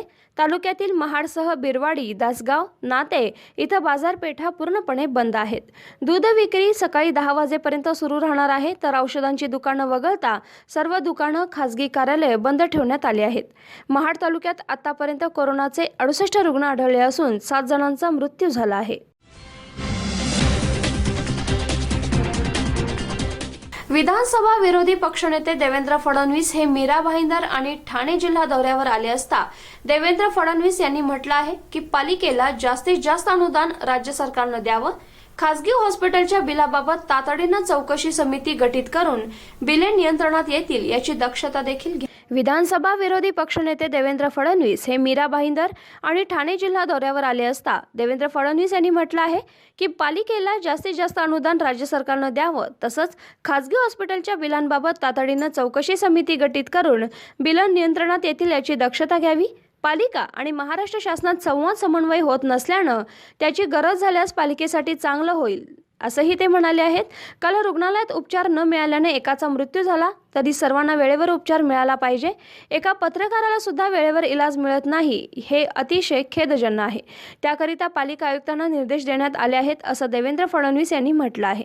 यावेळी विधान परिषद विरोधी पक्षनेते प्रवीण दरेकर, मीरा भाईंदर संपर्क प्रमुख रवींद्र चव्हाण आणि महापौर ज्योत्स्ना हसनाळे, जिल्हाध्यक्ष हेमंत म्हात्रे उपस्थित होते. आम्ही दौरा केलेला आहे. प्रामुख्यानं MMR रिजनमधल्या या काही महानगरपालिका क्षेत्र आहे की जिथे कोविड अत्यंत वेगाने वाढतो आहे आणि त्याच्यावर नियंत्रण करणं आवश्यक आहे, तिथल्या व्यवस्था उभ्या करणं आवश्यक आहे. आज मीरा भाईंदरचा विचार केला तर जे एकमेव हॉस्पिटल आहे, ज्याला पूर्वी टेंबो हॉस्पिटल म्हणायचे, ते मागच्या काळामध्ये आम्ही सरकारमध्ये असताना ते टेकओव्हर करून तिथे काही व्यवस्था आपण उभ्या केल्या. आज तेवढाच एक आधार खरं म्हणजे मीरा भाईंदरला आहे. बाकी प्रायव्हेट हॉस्पिटल्सच या ठिकाणी आहेत. पण त्याही ठिकाणी एकूण ज्या काही व्यवस्था आहेत त्या सुधारण्याची आवश्यकता आहे. विशेषतः तिथे ऑक्सिजन टँक तयार करून आणि त्यातनं ऑक्सिजन सप्लाय करून जास्तीत जास्त ऑक्सिजनेटेड बेड्स कसे तयार करता येतील याचा प्रयत्न करणं आवश्यक आहे. दोन गोष्टी साधारणपणे लक्षात आल्या आहेत की कोऑर्डिनेशनची कुठेतरी कमतरता आहे. कारण एकीकडे आत्ता हॉस्पिटलचा आढावा घेताना तिथे काही प्रमाणात बेड्स अवेलेबल आहेत, पण काल परवा जी घटना घडली, मला त्या महिला भेटल्या की ज्यांचे पती आहेत ते जवळजवळ 10-12 तास तिथे होते, पण त्यांना ॲडमिट करून घेतलं गेलं नाही आणि त्यांचा मृत्यू झाला. दुसरी घटना मला काही आमच्या पत्रकार मित्रांनी सांगितली की एक पत्रकार मित्र आहेत, कालपासून ते सिम्प्टोमॅटिक आहेत, तरी त्यांना ॲडमिट करून घेतलं जात नाही आहे. तर मी आयुक्तांना आता सूचना केली आहे की कुठेतरी एक इंटरफेस तयार करा, टेक्नॉलॉजीचा उपयोग करा. अशा प्रकारे जर तुम्ही सांगताय जागा आहे आणि कोणाला जागा मिळत नसेल आणि लोकांचा मृत्यू होत असेल तर हे काही योग्य नाही आहे. त्या संदर्भात त्यांनी सांगितलं की ते व्यवस्था उभ्या करतील. मुळातच एकूण या ठिकाणी मॅनपॉवरची कमतरता जी आहे ती लवकरात लवकर भरण्याच्या संदर्भात त्यांनी सांगितलेलं आहे. कारण क्वारंटीन सेंटर्समध्ये देखील वेळेवर जेवण न मिळणं किंवा थोड्या अव्यवस्था होणं या संदर्भातल्या काही तक्रारी प्राप्त झालेल्या आहेत आणि त्याही संदर्भात म्हणजे जागा चांगली आहे, पण लोकांना जर सफाई नसली, वेळेवर जेवण मिळालं नाही तर त्यातनं अडचणी तयार होतात. आणि तिसरं महत्त्वाचं असं आहे की आता टेस्टिंग फॅसिलिटी थोडी वाढवली आहे, परंतु जेव्हा इन्फेक्शनचा रेशिओ जो आहे हा 30% आहे, तर ही फॅसिलिटी अजून दुप्पट केली पाहिजे टेस्टिंगची. आणि कुठल्याही परिस्थितीमध्ये 24 तासात त्याचा निकाल जो आहे तो आला पाहिजे, रिझल्ट जो आहे तो आला पाहिजे, तरच योग्य प्रकारे याचं मॅनेजमेंट हे केलं जाऊ शकतं. मृत्यूची संख्या देखील अधिक आहे, ती कशी कंट्रोलमध्ये आणता येईल याचाही विचार करावा लागेल आणि त्याकरता अर्ली डिटेक्शन महत्त्वाचं आहे. आता कॉन्टॅक्ट ट्रेसिंगमध्ये 1:10च्या रेशोवर आत्ता या ठिकाणी सुरू झालं आहे. सुरुवातीला 1:5 होत होतं, पण ते 1:20पर्यंत कसं नेता येईल असा थोडासा प्रयत्न जर झाला तर मला असं वाटतं की अर्ली डिटेक्शनने आपल्याला प्रसार त्याचा रोखता येईल. त्याही दृष्टीने आता त्यांनी व्यवस्था उभ्या करायचं आश्वासित केलं आहे. नांदेड शहरातील नवीन मोंढा इथं शासकीय गोदामांना अचानक आग लागली. ह्या भीषण आगीमुळे परिसरातील नागरिकांमध्ये भीतीचं वातावरण पसरलं आहे. शहरातील नवीन मोंढा इथं शासकीय गोदामांना आज अचानक भीषण आग लागली. त्यामुळे परिसरातील नागरिकांमध्ये भीतीचं वातावरण निर्माण झाले. सदर घटनेची माहिती परिसरातील नागरिकांनी अग्निशमन विभागास देऊन अग्निशमन दलास पाचारण केलं आहे. संबंधित शासकीय गोदाम हे बरेच वर्षांपासून बंद अवस्थेत असून कोणतेही शासकीय धान्य त्याच्यामध्ये साठवलं जात नाही. त्यामुळे सदर आगीमुळे कोणतीही जीवितहानी नाही अथवा आर्थिक नुकसान झालं नसून आगीचं कारण अद्याप कळू शकलं नाही. अग्निशमन विभागामध्ये 5:45च्या दरम्यान एक कॉल आला की नवीन मोंढ्यामध्ये एका गोडाऊनला आग लागली. अग्निशमन दल कर्मचाऱ्यासह तात्काळ त्या गोडाऊनजवळ पोहोचले. पाहिल्यानंतर अशी माहिती पडली की आगमध्ये जुन्या बारदानं, भंगार वगैरे सगळं काही साहित्य होतं त्याला आग लागली. आग आटोक्यात आणण्यासाठी आम्हाला JCB वागावी लागली. JCBने पूर्ण दरवाजे तोडण्यात आले. दरवाजा समोरचा तोडल्यानंतर पूर्ण पाईपच्या सहाय्याने आणि आग आटोक्यात आणली. आणि ही आग आटोक्यात आणण्यासाठी आम्हाला फायर ब्रिगेडचे 3 गाड्या ते काम कर्मचारी आमच्या तर महानगरपालिकेचे होते, अग्निशमन विभागाचे, सोबत आमचे झोनलचे जितके कर्मचारी होते SI वगैरे यांचे सहकारी त्यांनाही बोलावं लागलं. आणि आग इतकी आतमध्ये जास्त होती त्याच्यामुळे धूर हा पूर्ण परिसरामध्ये पसरला होता. त्या धुरामुळे आजूबाजूचे घरं होते त्या घरांमध्ये त्रास होता. त्यामुळं फार परेशानी झाली आग विझवताना, कारण त्या आग इतकी जास्त लागली होती की त्यांना जागा नव्हती धूर निघण्यासाठी. त्याच्यामुळं समोरचा दरवाजा कट करण्यात आला, तोडण्यात आले. त्याच्यामुळे आजूबाजूचे 2-4 पत्र तोडण्यात आले. त्याच्यानंतर पाण्याच्या मारा करून आम्ही आग आटोक्यात आणली.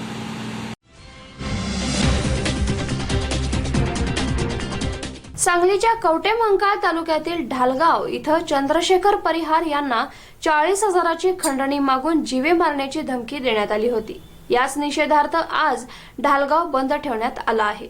परिहार यांचा बेकरी व्यवसाय असून त्यांना अभिजित कोळेकर आणि समाधान गडदे राहणार आरेवाडी तालुका कवटेमंका यांनी प्रत्येक महिन्याला 40,000 रुपयांची खंडणी मागितली होती. खंडणी न दिल्यास बेकरी फोडून जीवे मारण्याची धमकी दिली होती. त्यानंतर त्यांचेच मालकीच्या रूपा बेकरीमध्ये जाऊन लोखंडी रॉडने काचेचं काउंटर फोडलं होतं. या निषेधार्थ आज सोमवारी संपूर्ण ढालगावची व्यापारी वर्गाकडून बाजारपेठ बंद ठेवण्यात आली होती. आरोपींना अटक करून त्यांची बाजारपेठेतून धिंड काढून त्यांच्यावर कडक कारवाई करण्याची मागणी व्यापारी असोसिएशनचे अध्यक्ष सुभाष खांडेकर यांनी केली आहे. 3/7/2020 रोजी ढालगावमध्ये रूपा बेकरी या दुकानावर हल्लेखोरांनी दुपारी हल्ला करून आम्ही गेले 4 दिवस झालं तुला 40,000 रुपयाची खंडणी मागतोय, तू का दिली नाहीस म्हणून त्याच्यावर हल्ला केला. या संदर्भात त्याच्यावर गुन्हे दाखल झालेले आहेत, परंतु अद्याप आरोपीला अटक केलेली नाही. म्हणून ढालगावमध्ये आज सर्व व्यापाऱ्यांनी व ग्रामस्थांनी ढालगाव बंद ठेवून कवटेमंकाळचे API ठिकणे साहेब यांना आज त्यांनी निवेदन दिलं सर्व व्यापाऱ्यांनी मिळून, व पुढे त्यांना तात्काळ लवकरात लवकर अटक करावी. अन्यथा आम्ही उद्या मंगळवार दिनांक सर्व व्यापाऱ्यांच्या बैठकीत ठरलेलं आहे की उद्या आम्ही SP-ना जाऊन निवेदन देऊन व्यापाऱ्यांच्या जो भीतीचं वातावरण झाले ते आम्ही उद्या SP-च्या समोर मांडणार आहे. म्हणून एवढंच मी या ठिकाणी सांगतो की सर्व व्यापाऱ्यांची एवढीच मागणी आहे, तात्काळ या आरोपींना अटक करा व त्यांना बेड्या ठोका. तसेच ढालगावमधून त्यांची धिंड काढा. ही या सर्व व्यापाऱ्यांचं ठरलेलं आहे. त्यामुळे तात्काळ PI-नी लक्ष घालून त्यांना. लक्ष्मण सनगर, SBN मराठी, कवटेमंकाळ.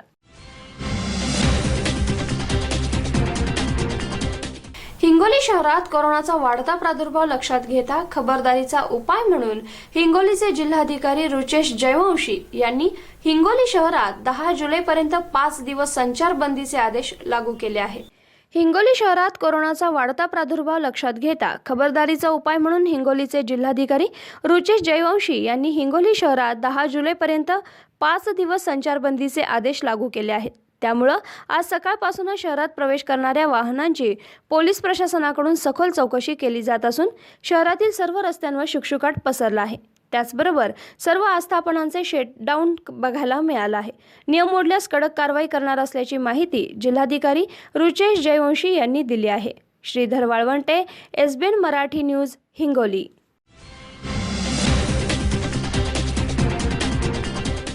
सध्या सर्वत्र कोरोनाचे रुग्ण वाढतच आहेत. इचलकरंजी शहरातही रुग्णांची संख्या गेले 14 दिवस सातत्यानं वाढत आहे. 2 आठवडे वाढत जाणारा हा संसर्ग धोक्याच्या पातळीवर येऊन ठेपलाय. शहरातील दुकानदारांनी स्वयंस्फूर्तीनं सर्व व्यवहार यासाठीच बंद ठेवले आहेत. इचलकरंजी शहरातील रुग्णांची संख्या गेले 14 दिवस झालं सातत्यानं वाढतच आहे. कुडचेमळापासून गावभागापर्यंत जवळपास 35% अधिक भाग आता कोरोनाबाधित झाला आहे. तब्बल 15हून अधिक ठिकाणी कंटेनमेंट झोन बनवण्यात आले आहेत. प्रशासनाच्या पातळीवर विविध प्रयत्न सुरू असले तरी नागरिकांनी देखील याला प्रतिसाद देऊन सहकार्य करावं असं आवाहन प्रशासनाकडून केलं जात आहे. त्यामुळे नागरिकांमध्ये सुद्धा आता सध्या भीतीचं वातावरण पसरलं असल्यानं शहरातील दुकानधारकांनी स्वयंस्फूर्तीने आपले सर्व व्यवहार बंद ठेवून नागरिकांनी सहकार्य केलं आहे. याला सलून असोसिएशन, कापड दुकान, शॉपिंग सेंटर तसंच अन्य विविध दुकानधारकांनी कोरोनाचा प्रादुर्भाव रोखण्यासाठी आणि ब्रेक द चेन या नावाखाली स्वयंस्फूर्तीने पुढाकार घेऊन बंद केले आहेत. त्यामुळं शहरातील मार्गांवर नागरिकांची गर्दी देखील कमी झाली आहे.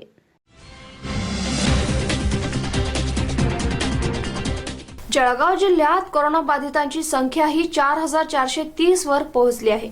दिवसेंदिवस कोरोनाचे रुग्ण वाढतच आहेत. कोरोनाला रोखण्यासाठी जळगाव शहर महानगरपालिका क्षेत्र आणि भुसावळ नगरपालिका क्षेत्र, अमळनेर नगरपालिका क्षेत्रात 7 जुलै रोजी सकाळी 5 वाजल्यापासून ते 13 जुलैच्या रात्री 12 वाजेपर्यंत जिल्हाधिकारी अभिजित राऊत यांच्या आदेशानुसार लॉकडाऊन जाहीर करण्यात आला आहे. भुसावळ इथं लॉकडाऊन संदर्भात भुसावळ प्रांताधिकारी कार्यालयात प्रांत रामसिंग सुलाणे यांच्या अध्यक्षतेखाली शहरातील सर्व राजकीय पक्षांचे पदाधिकारी आणि कार्यकर्त्यांच्या बैठकीचं आयोजन करण्यात आलं होतं. या बैठकीत विविध राजकीय पक्षाच्या पदाधिकाऱ्यांनी आपापले विचार मांडले. लॉकडाऊन संदर्भात आमदार संजय सावकारे म्हणाले की नागरिकांनी विनाकारण घराबाहेर जाऊ नये, सर्वांनी मास्क आणि सॅनिटायझर हे वापरावंच, लोकांनी गर्दीमध्ये जाणं टाळावं, लॉकडाऊन कडक असल्यानं अनेकांवर कारवाया होऊ शकतात असंही सावकारे यांनी म्हटलं आहे.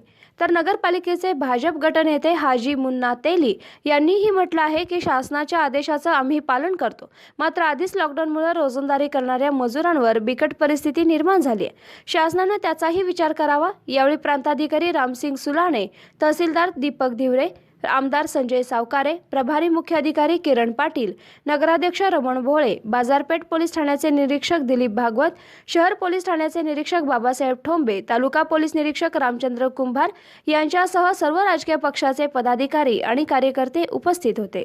लॉकडाऊनसाठी मिटिंग ठेवलेली होती कलेक्टर साहेबाच्या आदेशानुसार, परंतु आमच्या सर्व लोकप्रतिनिधीच्या राजकीय पदाधिकाऱ्याच्या एकच म्हणणं आहे की इथे भुसावळ शहरामध्ये कमीत कमी 2.5 लाख लोकांची लोकसंख्या आहे. त्याच्यामध्ये कमीत कमी 90% लोक बाजूला ठेवले, तो 10% लोक असं 25,000 लोक गरीब बिलो पॉवरचे लोक आहे, दलित आहे, मुस्लिम समाज आहे, अल्पसंख्याक समाज आहे, सलम एरियाचे लोक आहे. हे मजदुरीसाठी जे जात आहे ते रोज मजदुरी करतात, रोज मतलब आणि आपला परिवाराच्या हे करतात आहे. आणि त्याच्यासाठी आज 100 दिवस झालेले आहे. 100 दिवसापासून त्यांना रोजगार नाही, त्यांना काही नाही आणि शासनाकडून कोणतीही मदत भेटत नाही त्यांना. आमची एकच विनंती आहे की आता तुम्ही 7 दिनच्या लॉकडाऊन करताय, अजून तुम्ही वाढवणार का? कारण ह्या 7 दिवसामध्ये आम्ही मदत तुम्हाला करणार, परंतु याच्यानंतर आम्ही तुम्हाला मदत करणार नाही जिथपर्यंत तुम्ही हे 10% गरीब लोकांच्या शासनाकडून काही मदत भेटत नाही तिथपर्यंत आम्ही कोणताही तुम्हाला सपोर्ट करणार नाही. आमचे एकच म्हणणं आहे, कोट्यावधी रुपया कोरोनाच्या नावावर म्हणजे तुम्ही हे खर्च करता, परंतु हे गरिबाच्या कोणी लक्ष यांच्या परिवाराकडे कोणी लोक लक्ष देत नाही. भुसावळची परिस्थिती बघता भुसावळ, जळगाव आणि अमळनेर सातत्याने कोरोनाचे पेशंट वाढत आहे आणि त्या परिस्थितीचा कंट्रोल करण्यासाठी कलेक्टर साहेबांनी लॉकडाऊनचं आवाहन केलेलं आहे. आणि मला सांगताना आनंद होतो की सर्व लोकप्रतिनिधींनी या लॉकडाऊनला पाठिंबा देऊन त्याला तंतोतंत पालन करून योग्य प्रकारे लोकांपर्यंत मेसेज पोचवून हा लॉकडाऊन पाळला गेला पाहिजे आणि कोरोना थांबला पाहिजे या दृष्टीने सगळे लोकप्रतिनिधींनी त्याला सहकार्य करण्याची भूमिका या ठिकाणी घेतलेली आहे. लोकांना आमची विनंती आहे की वारंवार प्रशासन सांगताय, लोकप्रतिनिधी सांगतायत की आपण विनाकारण घराच्या बाहेर जाऊ नका, सोशल डिस्टन्सिंग पाळा, विनाकारण गर्दीमध्ये जाऊ नका, अत्यावश्यक गोष्टीसाठी जायचं असल्यास तोंडाला मास्क लावा, सॅनिटायझर वापरा. या 3 गोष्टीचं जर पालन केलं तर निश्चितपणे या कोरोनाला थांबवता येऊ शकतं. परंतु असं बघण्यात येतं आहे की लोक गर्दी करतायत, गर्दीमध्ये मास्क वापरत नाही आहे, तसेच खरेदी करतात, ज्याच्या तोंडाला मास्क नाही त्याच्याकडनं पण काहीतरी खरेदी करतात. आपण विचार जर केला या गोष्टीचा की बाबा तू मास्क लावतो मी तुझ्याकडनं काही खरेदी करणार नाही, तर तो बरोबर मास्क लावेल. म्हणून या गोष्टी आपण पाळल्या पाहिजे, लोकांनी स्वयंस्फूर्तीने पाळल्या पाहिजे. नाही तर कितीही नियम कडक केले, कितीही कायदे आणले, काही केले जर लोक पाळतच नसतील तर मला वाटतं हे काही थांबणार नाही. त्याच्यामुळे आजच्या बैठकीमध्ये सगळ्यांनी ठरवलं आहे की आताचा हा लॉकडाऊन हा स्ट्रिक्टली पाळला गेला पाहिजे आणि फार त्याला सक्तीने या लॉकडाऊन पाळला म्हणजे इम्प्लिमेंटेशन होणार आहे. म्हणजे पोलीस प्रशासन असेल, तहसील प्रशासन असेल, प्रांत अधिकारी असतील किंवा नगरपालिका असतील, हे सक्तीने या लॉकडाऊनसाठी प्रयत्न करणार आहेत. अनेकांवर कारवाया होऊ शकतात कारण एकदम स्ट्रिक्टली हे फॉलो करायचं आहे हे लॉकडाऊन. त्याच्यामुळे आताच लोकांना विनंती आहे की विनाकारण आपण घराच्या बाहेर पडू नका. 7 तारखेपासून तर 13 तारखेपर्यंत हा लॉकडाऊन आहे, सगळ्यांनी पाळायचा आहे, सहकार्य करायचं आहे. एकदा की हा कोरोना कमी झाला, आटोक्यात आला की ऑटोमॅटिकली सगळे दुकानं उघडतील, सगळं मार्केट ओपन होणार आहे. त्याच्यामुळे हे आपल्याला पुढचं जर करायचं असेल, सगळं मार्केट ओपन करायचं असेल, लोकांना रोजगार पाहिजे असेल, त्याच्या हाताला काम मिळायला पाहिजे असेल, या सगळ्या गोष्टी मान्य आहे. पण हे कधी होऊ शकतं जर हे आटोक्यात आलं तर.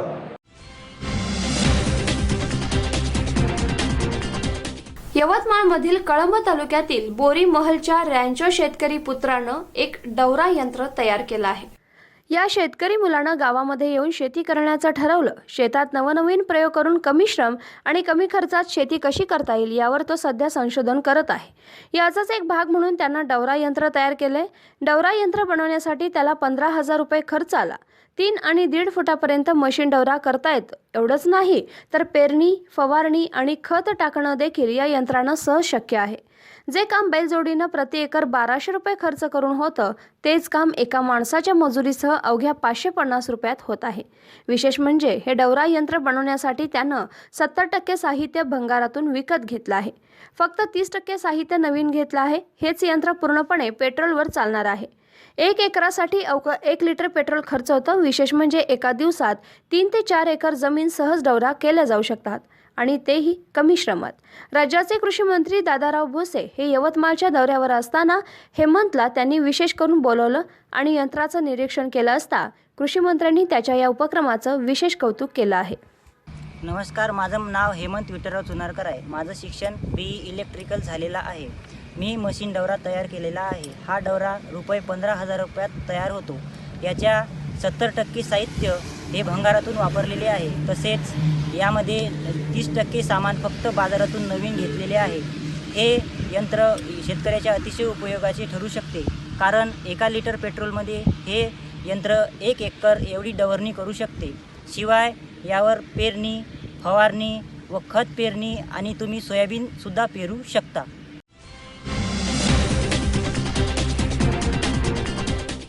जालना शहरातील कोरोनाबाधित रुग्णसंख्या वाढत असल्यानं सोमवारपासून सुरू झालेल्या कडक लॉकडाऊनच्या प्रभाग क्रमांक 13 मधील नागरिकांची आरोग्य पथकाकडून आरोग्य तपासणी सुरू आहे. ही आरोग्य तपासणी करण्यात आली असून सोमवारी 300 नागरिकांची तपासणी करण्यात आली.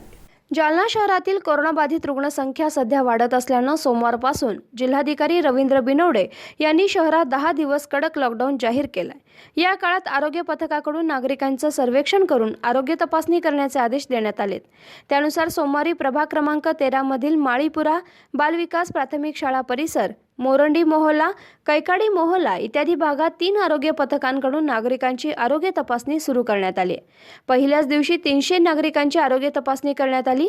या आरोग्य तपासणी मोहिमेत नगरसेवक विजय पवार, नगरसेविका रुक्मिणी पवार, सामाजिक कार्यकर्ते सुभाष पवार, सुनील पवार यांच्यासह पर्यवेक्षक SS म्हस्के, राम राऊत, सुरेखा गव्हाणे, सविता मघाडे, RB गायकवाड, योगिता राऊत, नंदा तांबे, रुक्मिणी सागवळे, संगीता पाचरणे, रेखा चाबुकस्वार इत्यादींचा समावेश असून ही आरोग्य तपासणी 10 दिवस चालणार आहे. गेल्या काही दिवसापासून कोरोनाबाधित लोकसंख्या पॉझिटिव्ह वाढल्यामुळे आज माननीय जिल्हाधिकारी साहेब यांनी जालना शहरामध्ये जे 10 दिवसाचा कर्फ्यू लागू करण्यात आलेला आहे त्या अनुषंगाने नगर परिषदतर्फे आरोग्य तपासणी सुरू करण्यात आली आहे. आज प्रभाग क्रमांक 13मध्ये 300 लोकांचं आरोग्य तपासणी करण्यात आलेली आहे. लोकांनी सहकार्य करावा, घराच्या बाहेर पडू नका. हे लोक तुमचे घर येऊन तुमची तपासणी करणार. मी पण स्वतः घर येणार आहे. एवढीच मी विनंती करतो. घरात राहा, सेफ राहा, stay safe, stay home. Rahul मुळे, SBN मराठी, जालना. सेवा सदन हॉस्पिटलमध्ये आपण सगळे प्रिकॉशन्स किंवा काळजी घेऊन आपले नॉन कोरोनाशी जे लागणारे ट्रीटमेंट आणि डायग्नोसिस आहेत या सर्व्हिसेस चालू ठेवल्या आहेत. तर कृपया गरजूंनी त्याचा लाभ घ्यावा. सेवा सदन हॉस्पिटलचे नेत्र विभाग पूर्वीसारखं तुमच्या सेवेसाठी कार्यरत आहे. कोरोना इन्फेक्शन टाळण्यासाठी आम्ही सर्व प्रकारची काळजी घेऊन नेत्र तपासणी व उपचार सुरू करत आहोत. तुम्ही सर्व रुग्णांनी ह्याचे लाभ घ्या. नमस्कार. नमस्कार, मी डॉक्टर रविकांत पाटील, सेवा सदन हॉस्पिटल मिरज. आता आपल्याला माहित आहे की लॉकडाऊन 4.0 चालू झालेला आहे. आता आपल्याला कोरोनाची एक्झिट पॉलिसी तयार केली पाहिजे. ह्या पूर्ण लॉकडाऊनमध्ये सेवा सदन हॉस्पिटल हे नेहमीच तुमच्या सेवेसाठी उपलब्ध होते आणि ते इथून पुढे सुद्धा असंच उपलब्ध राहणार आहे. करोनाला ज्या ज्या गोष्टी करोना म्हणून आपल्याला प्रिव्हेंट करता येतील त्या सगळ्या गोष्टींची आपण प्रिकॉशन्स घेतलेले आहेत आणि आपण सगळे मिळून ह्या करोनावर विजय मिळवण्याचा प्रयत्न करूया. थँक्यू.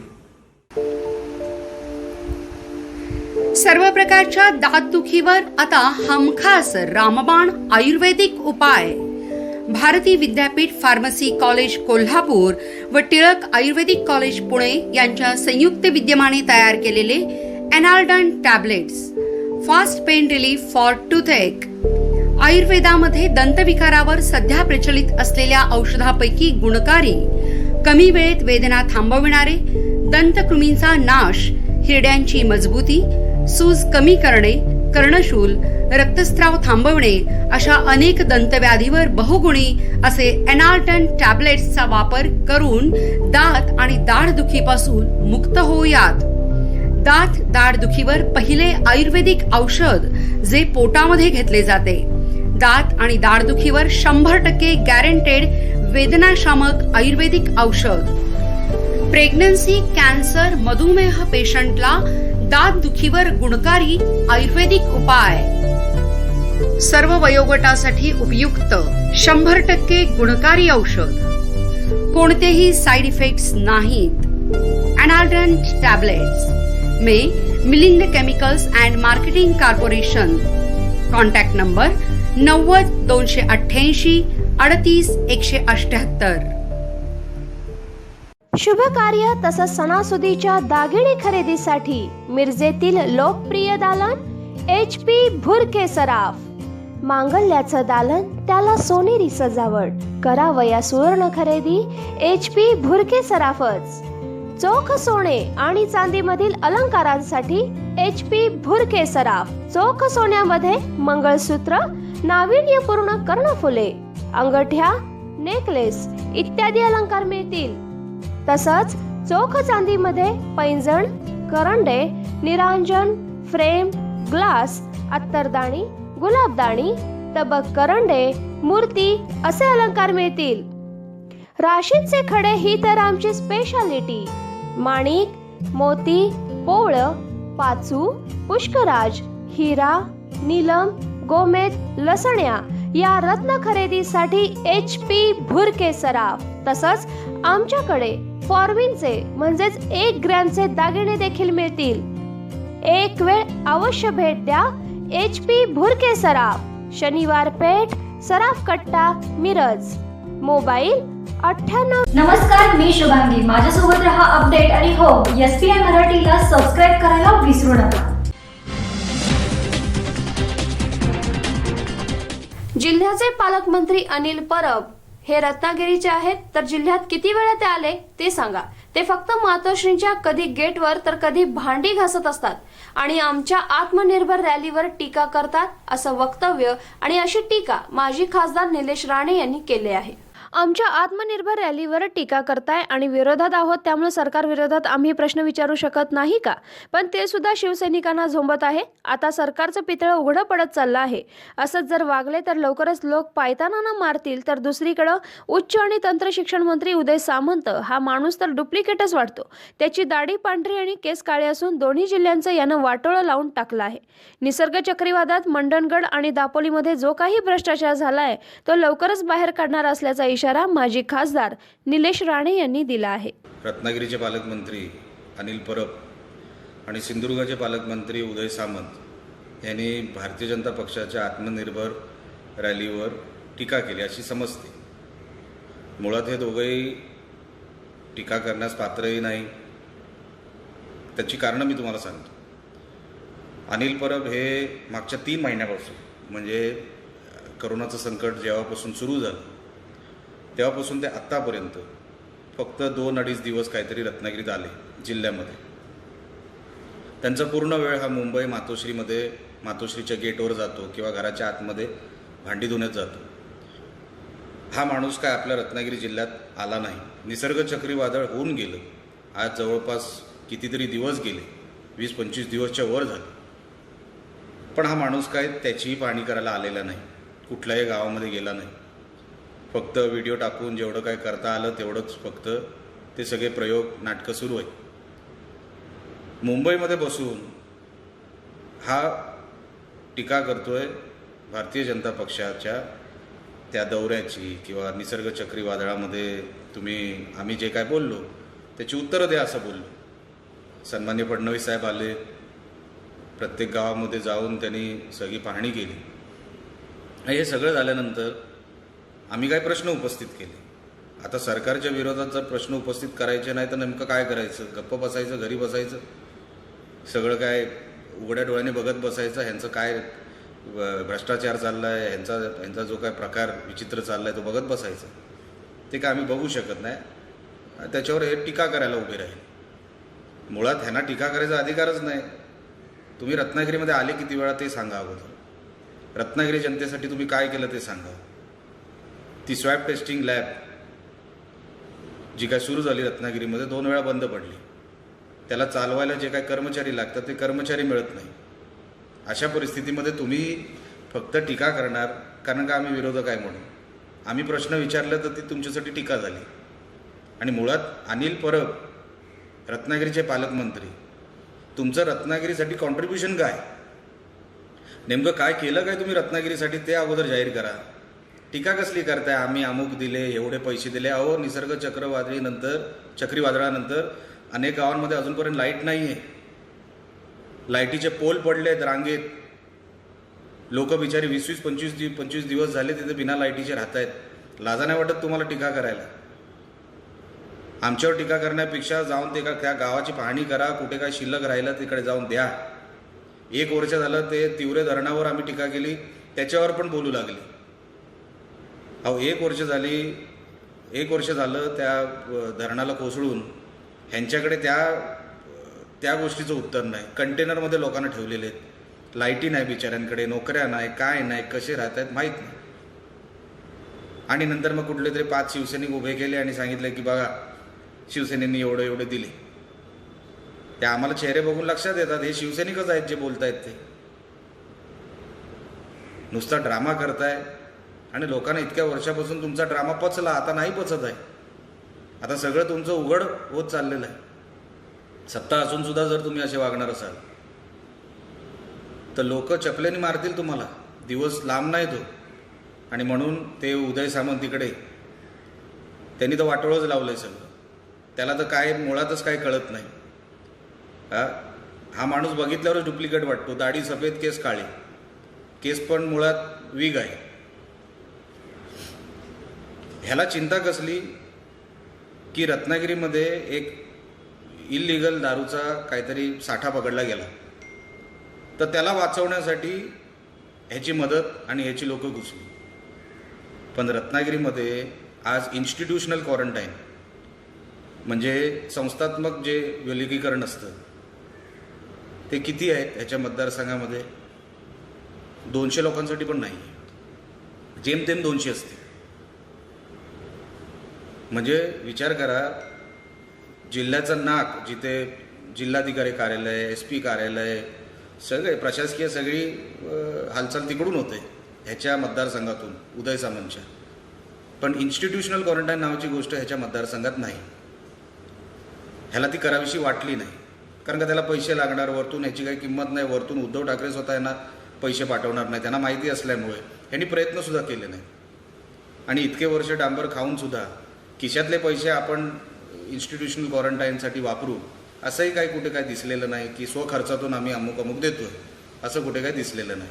खासदार तर जो मालगाडीत बसून मुंबईत गेला चोरून तो परत दिसलाच नाही, विनायक राऊत. आणि म्हणून अशा लोकांकडून तुम्ही काय अपेक्षा ठेवता? सगळीकडून नुसता बट्याबोळ करून ठेवला आहे. सत्यानाश करतायत रत्नागिरी जिल्ह्याचा, सिंधुदुर्ग जिल्ह्याचा. आणि फक्त टीका करायला हे लोक आमच्या आत्मनिर्भर रॅलीवर असेल किंवा आमच्या विरोधी पक्ष नेत्यावर असेल, आमच्यावर असेल, टीका करा, आमची काही हरकत नाही. आम्ही उत्तर द्यायला आम्हाला येतं तुम्हाला, आणि तुम्हाला उत्तर आम्हीच देऊ शकतो. पण आज जनतेला जी काही गरज आहे, जनता जी होरपाळली जाते, त्यांच्यावर जे संकट आलं आहे त्याच्यावरती तुमच्या उपाययोजना आहे. आज अनिल परब सांगतो आम्ही एवढे दिले तेवढे दिले निसर्ग चक्रीवादळाच्या निमित्ताने. अहो, अजूनपर्यंत लोकांना ते मिळालेलं नाही. गावागावामध्ये तुमचे जे शिवसैनिक आहेत ग्रामपंचायतीच्या माध्यमातून जे काही पैसे आले किंवा ग्रामपंचायतीमध्ये जे काही जमा झाले, तिकडचे कोतवाल, तिकडचे सरपंच, तिकडचे सदस्य मिळून सगळे वाटून खात आहेत. ग्रामस्थांना किती गेला आहे एकदा तो एक वेगळा भ्रष्टाचार बाहेर काढायचा आहे. तो आता हे सगळं झाल्यानंतर काढूसुद्धा. सगळे यांचेच ग्रामपंचायतीतली लोक खात आहेत. बिचारा बाहेरच्या लोकांना 100 रुपयातले 10 रुपये जात असतील, बाकी 90 रुपये यांच्या खिशात चालले.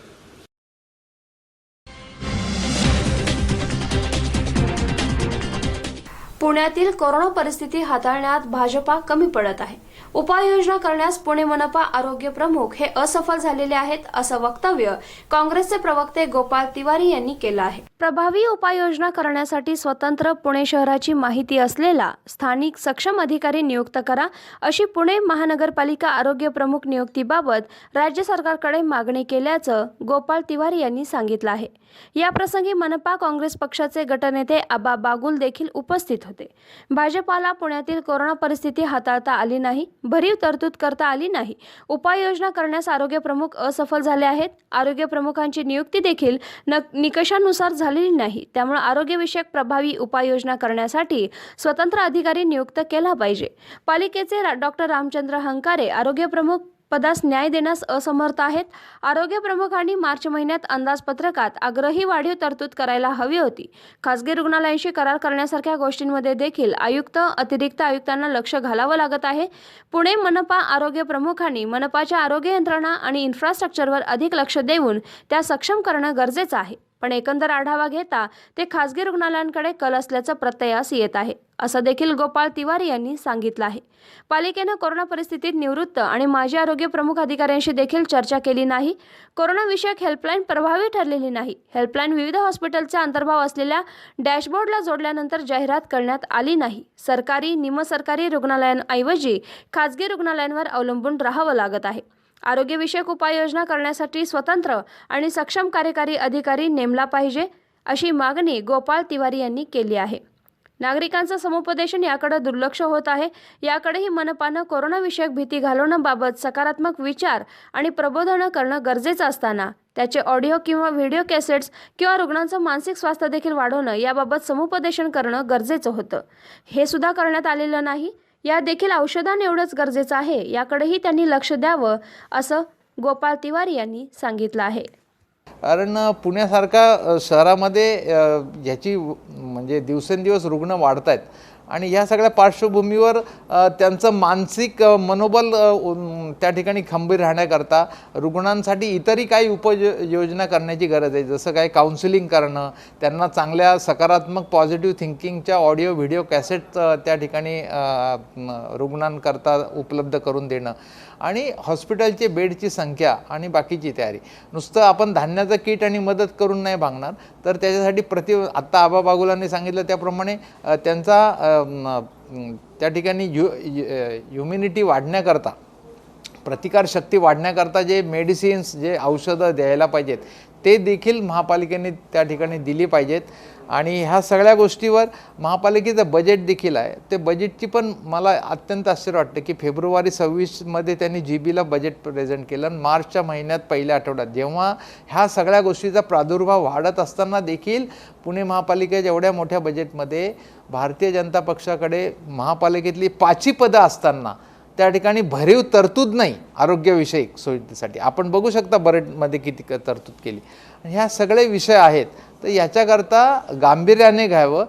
भारतीय जनता पक्षाला पुणेकरांनी पूर्ण बहुमत दिलेलं आहे, परंतु एक महापौर सोडले तर त्यांचं असं विशेष कोणी त्या ठिकाणी काम करताना असं फारसं काही दिसत नाही आहे. तर याविषयी त्यांनी निवृत्त अधिकाऱ्यांची किंवा इतर जणांची एखादी कमिटी नेमून आणि याविषयीचा जो मेन प्रमुख आहे याच्यामध्ये आरोग्य प्रमुख, आपण बघतो की प्रत्येक वेळेला ह्याची सगळी माहिती अपडेट सगळ्या अतिरिक्त आयुक्त रुबल अग्रवाल आणि शेखर गायकवाड, जे त्यांचं काम नाही आहे, हे सगळं आरोग्य प्रमुखांनी day to day press report, माहिती देणं, लोकांना अपडेट करणं, लोकांचा आत्मविश्वास वाढवणं, ही सगळी माहिती. आणि सगळ्यात महत्त्वाची प्रभावशाली त्या ठिकाणी हेल्पलाईन तयार केली पाहिजे 2 ते 3 आकड्याची, की ती अतिशय प्रभावी झाली पाहिजे. त्या ठिकाणी खाजगी हॉस्पिटल डॅशबोर्डवर पाहिजे तशी माहिती देत नाही आहेत. एखाद्या रुग्णाला रात्री फोन आला, गेल्या 8 दिवसात मला रात्री 2 वेळा 1 ते 1:30 वाजता फोन आले आणि त्यांना कुठे ॲडमिट व्हायचं हे माहीत नव्हतं. शेवटी ही जी यंत्रणा आहे ही पुणेकर नागरिकांना अगदी इझी मिळाली पाहिजे, अगदी सोयीने मिळायला पाहिजे. आणि ह्या सर्व गोष्टींचा प्रोपोगंडा महापालिकेने जाहिरात वगैरे आणि ॲप निर्माण करावं. आजकाल त्या ठिकाणी नगरसेवक देखील आपले ॲप निर्माण करतात. तर हे साधे उपाय, अगदी सोयीचे उपाय महापालिकेने केले पाहिजेत. डिजिटल इंडिया, राजीव गांधींनी ही क्रांती आणली, संगणक क्रांती आणली, इंटरनेट क्रांती आणली आणि त्यांच्याच क्रांतीमुळे आज ह्या कोरोनासारख्या परिस्थितीत देश तरला आहे. राजीव गांधींचं हे वरदान ठरलेलं आहे. ऑनलाईन सगळ्या गोष्टी आपण त्यामुळे करू शकतो. तर ह्या खूप इझी माहिती झाल्या पाहिजेत. कोरोनाची एक भीती नष्ट करण्यादेखील त्याच्यावर प्रबोधनपर कॅसेट्स, लेख आणि हे देखील महापालिकेने त्या ठिकाणी केलं पाहिजे. इचलकरंजी शहरात कोरोनाबाधितांची संख्या ही वाढतच चालली आहे. जनतेतूनच 100% लॉकडाऊन संदर्भात होत असलेली मागणी याचा सारासार विचार करत अखेर सोमवारी शहर नियंत्रण समितीनं संपूर्ण इचलकरंजी शहर 72 तास 100% लॉकडाऊन ठेवण्याचा निर्णय घेतला आहे. मंगळवार 7 जुलैपासून ते 9 जुलैपर्यंत हा लॉकडाऊन असणार आहे. या कालावधीत सर्वच उद्योग व्यवसाय पूर्णतः ठप्प आणि बंद राहणार आहेत. दरम्यान हा निर्णय घेण्यास इतका विलंब का, असा जाब नगरसेवक सागर चाळके यांनी विचारताच त्यावरून बैठकीत चांगलाच गदारोळ माजला आहे. अखेर लॉकडाऊनसह या कालावधीसाठी आचारसंहिता निश्चित करण्याचा निर्णय घेत हा वाद संपुष्टात आला. जनता कर्फ्यू लागू करायचा की नाही या संदर्भात चर्चा करून निर्णय घेण्यासाठी नगराध्यक्षा सौ अलका स्वामी यांनी शंकरराव पुजारी जलतरण तलाव इथं शहर नियंत्रण समितीची बैठक बोलावली होती. बैठकीनंतर नगराध्यक्षा सौ स्वामी यांनी 72 तासांचा जनता कर्फ्यू जाहीर केला. उपनगराध्यक्ष तानाजी पोवार यांनी बैठकीचा उद्देश स्पष्ट केला. मागील 15 दिवसांपासून शहरात समूह संसर्गातून कोरोनाबाधितांची संख्या झपाट्यानं वाढली असून ती 70 वर पोहोचली आहे. त्यामुळे शहरात खळबळ उडाली असून समूह संसर्ग टाळण्यासाठी किमान 3 ते 4 दिवसांचा जनता कर्फ्यू लागू होईल अशी अपेक्षा नागरिकातून व्यक्त होत होती. मात्र या संदर्भात निर्णय घेण्यास शहर नियंत्रण समितीकडून विलंब होत होता. या संदर्भात स्थानिक प्रशासनानं जिल्हाधिकारी यांच्याकडे बैठक घेऊन या संदर्भात निर्णय मागितला होता. त्यावेळी जिल्हाधिकारी दौलत देसाई यांनी हा कडक निर्बंध लागू करत जनता कर्फ्यू संदर्भातील निर्णय स्थानिक प्रशासनानेच घ्यावा असं सांगितलं होतं. 2 दिवसांपूर्वी आरोग्य राज्यमंत्री राजेंद्र पाटील यड्रावकर यांनी प्रांताधिकारी कार्यालयात झालेल्या बैठकीत परिस्थितीचा आढावा घेऊन स्थानिक प्रशासनानं निर्णय घ्यावा, त्याला शासनाचे सर्वतोपरी सहकार्य राहील असं सांगितलं होतं. त्यानुसार सोमवारी शहर नियंत्रण समितीची बैठक पार पडली. भारतीय जनता पक्षाच्या महिला आघाडीनं वीज बिल रद्द करा या मागणीसाठी मूक मोर्चे काढत ऊर्जा मंत्री नितीन राऊत यांच्या घराला घेराव घातला. भारतीय जनता पक्षाच्या महिला आघाडीनं वीज बिल रद्द करा या मागणीसाठी मूक मोर्चा काढत ऊर्जा मंत्री नितीन राऊत यांच्या घराला घेराव घातला. हजारोच्या संख्येनं महिला या मूक मोर्चात सहभागी झाल्या होत्या. यावेळी प्रत्येकानं आपल्या घरच्या विजेच्या बिलाची प्रत सोबत आणली होती. कोरोनामुळे आधीच सगळ्यांवर संकट आलंय. बऱ्याच लोकांच्या नोकऱ्या गेल्यात. सगळ्यांना आर्थिक त्रास सहन करावा लागतोय आणि त्यात आता हे बिल आलंय, ते भरायचं कसं हाच प्रश्न सगळ्यांसमोर निर्माण झालाय. त्यामुळे ते लवकरात लवकर रद्द करावा, अन्यथा तीव्र आंदोलन करण्यात येईल असा इशाराही यावेळी देण्यात आला आहे. ये तो उन्होंने माफ करना चाहिए क्योंकि 3 महीने लॉकडाउन की इसमें गरीब जनता जो है सब सर्वसाधारण जनता हो, गरीब जनता हो, घर में रही हुई है, तो उनके पास अभी तो कोई किसी के पास पैसा नहीं है. वो उनको ही समझना चाहिए कि बिजली बिल माफ़ करना चाहिए या नहीं करना चाहिए. हमारी तो मांग है कि उन्होंने माफ़ ही करना चाहिए. अगर उन्होंने माफ़ किया नहीं तो हमारा आंदोलन तो और आगे तेज होगा, क्योंकि अभी खाने के लिए किसी के पास पैसा नहीं है. हम लोगों ने लॉकडाउन जब था तब किचन शुरू किए थे, लोगों को खाना पुराने का, एक किट पुराने का, के जब उनको किट पुराई. और अभी वो बिजली बिल जो है उन्होंने लगा के भेजा है 3 महीने का, ये कोई ही नहीं है. उनको समझना चाहिए, नहीं भेजना चाहिए था. बिजली बिल भेज के गरीब जनता को मार रहे हैं क्या? ऐसा बोलो कि नहीं, हमको बिजली बिल चाहिए, जनता ने कुछ भी करो. उनके घर के पास आत्मदहन का कार्यक्रम करेंगे हम, सब महिला निकलेंगे. मांग पूरी न होने पर आगे क्या रणनीति रहेगी? हम आगे, अगर आज उन्होंने माफ नहीं किया तो उनके घर के सामने और तेज आंदोलन करेंगे।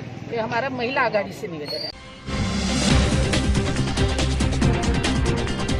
जो मुख्यमंत्री मंत्रालयात बसू शकत नाही तो मुख्यमंत्री हवाच कशाला? आतापर्यंत असलेल्या मुख्यमंत्र्यांपैकी हे मुख्यमंत्री सर्वात जास्त निष्क्रिय आहेत असं वक्तव्य राज्याचे माजी मुख्यमंत्री आणि खासदार नारायण राणे यांनी पत्रकार परिषदेत केलं आहे। भाजपा प्रदेश कार्यालयामध्ये आयोजित पत्रकार परिषदेमध्ये नारायण राणे यांनी मुख्यमंत्री उद्धव ठाकरे यांच्यावर टीका केली आहे।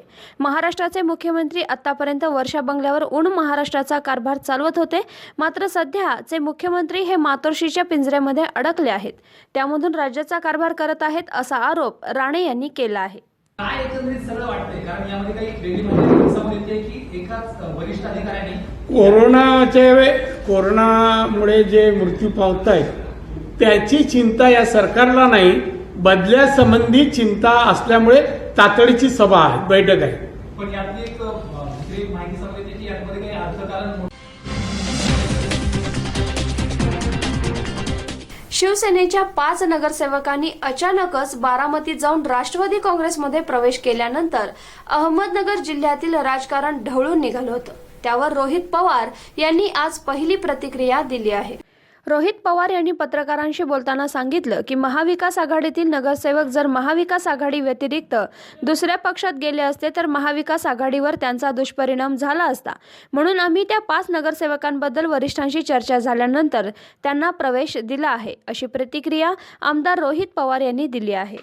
खरं तर हा सामाजिक विषयातून कार्यक्रम आहे, पण तुम्ही राजकीय प्रश्न या ठिकाणी विचारलं तर तिथे असणारे आमदार लंके साहेबांनी त्या बाबतीत स्पष्टीकरण दिलेलं आहे। त्या बाबतीतली चर्चा ही वरच्या पातळीवर झाली होती आणि महाविकास आघाडीमध्ये चर्चा झाल्याशिवाय कुठलीही गोष्ट होत नव्हती। काही लोक काही अंतर्गत राजकारणाला कंटाळून दुसऱ्या पार्टी जे महाविकास आघाडीचा भाग नाही अशा पार्टीमध्ये जाण्याचा ते विचार करत होते, मग त्याचा परिणाम आणि त्याचा दुष्परिणाम हा आपल्या महाविकास आघाडीला होऊ शकला असता, म्हणून त्यांना मग त्या ठिकाणी प्रवेश राष्ट्रवादीमध्ये केला असं मला कळतंय। तर त्या बाबतीत लंके साहेब जास्त सांगू शकते।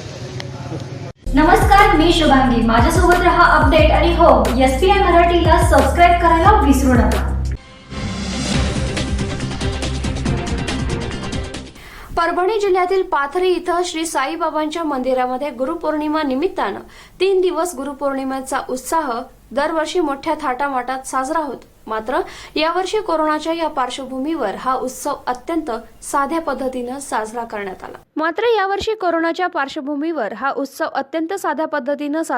आला। या उत्सवाची सांगता श्री साईबाबांच्या नित्यपूजा अर्चना करून संस्थांचे मोजकेच भाविक यांनी फुगडी खेळ केले आणि नंतर दहीहंडी फोडून आरती करून उत्सवाची सांगता करण्यात आली, असं पाथरी संस्थानचे ट्रस्टी ॲडव्होकेट अतुल चौधरी यांनी सांगितलं आहे। मी अतुल चौधरी, मॅनेजिंग ट्रस्टी, साई स्मारक समिती पाथरी। साईबाबा जन्मस्थान पाथरी मध्ये गुरुपौर्णिमा उत्सव साजरा करण्यात आला। 3 दिवसीय गुरुपौर्णिमा उत्सव साजरा झाला, यामध्ये आज शेवटचा दिवस होता। आज रोजी बाबाची पूजा अर्चा अभिषेक सकाळी करण्यात आला। त्यानंतर रेकॉर्डेड काल्याचं कीर्तन या ठिकाणी लावण्यात आलं। दहीहंडीचा कार्यक्रम झाला आणि आज दहीहंडी होऊन बाबाचा प्रसाद घेऊन आज उत्सवाची सांगता करण्यात आली।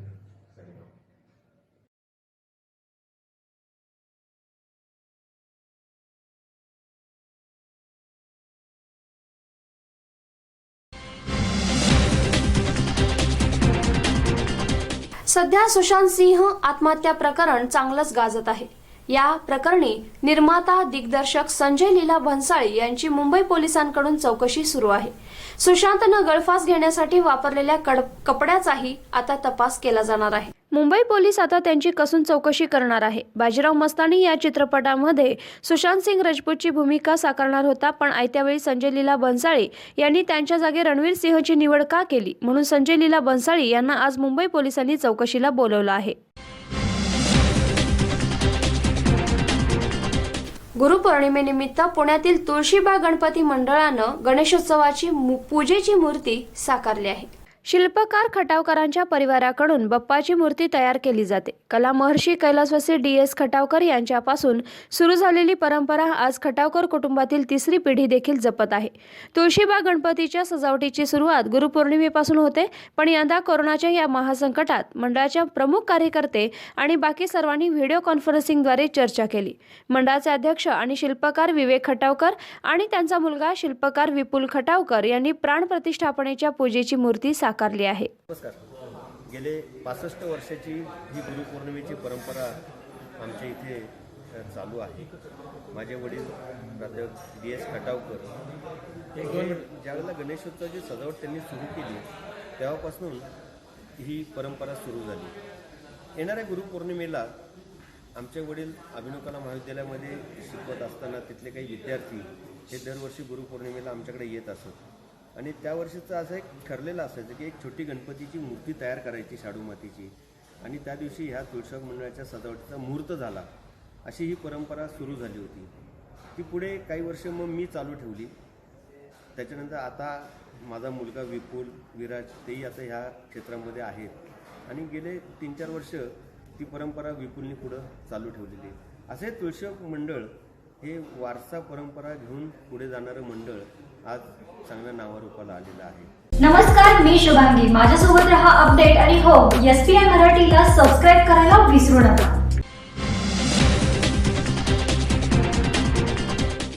समुद्राला आज मोठी भरती येणार असल्यामुळे समुद्र किनाऱ्यावरील नागरिकांना समुद्रामध्ये न जाण्याचे आवाहन मुंबई पोलिसांकडून करण्यात आलं आहे. समुद्राला आज दुपारी मोठी भरती येणार असल्यानं समुद्र किनाऱ्यावरील नागरिकांना न जाण्याचं आवाहन मुंबई पोलिसांकडून करण्यात आले. आज दुपारी 1:30च्या सुमारास समुद्राला हायटेक देण्याचा इशारा हवामान खात्याकडून देण्यात आलाय. या दृष्टिकोनातून पोलिसांकडून हा सतर्कतेचा इशारा नागरिकांना देण्यात आला. आज दुपारी 12 वाजल्यापासूनच समुद्राला मोठ्या प्रमाणात सेवा सदन हॉस्पिटलमध्ये आपण सगळे प्रिकॉशन्स किंवा काळजी घेऊन आपले नॉन कोरोनाशी जे लागणारे ट्रीटमेंट आणि डायग्नोसिस आहेत या सर्व्हिसेस चालू ठेवल्या आहेत. तर कृपया गरजूंनी त्याचा लाभ घ्यावा. सेवा सदन हॉस्पिटलचे नेत्र विभाग पूर्वीसारखं तुमच्या सेवेसाठी कार्यरत आहे. कोरोना इन्फेक्शन टाळण्यासाठी आम्ही सर्व प्रकारची काळजी घेऊन नेत्र तपासणी व उपचार सुरू करत आहोत. तुम्ही सर्व रुग्णांनी ह्याचे लाभ घ्यावे. नमस्कार, मी डॉक्टर रविकांत पाटील, सेवा सदन हॉस्पिटल मिरज.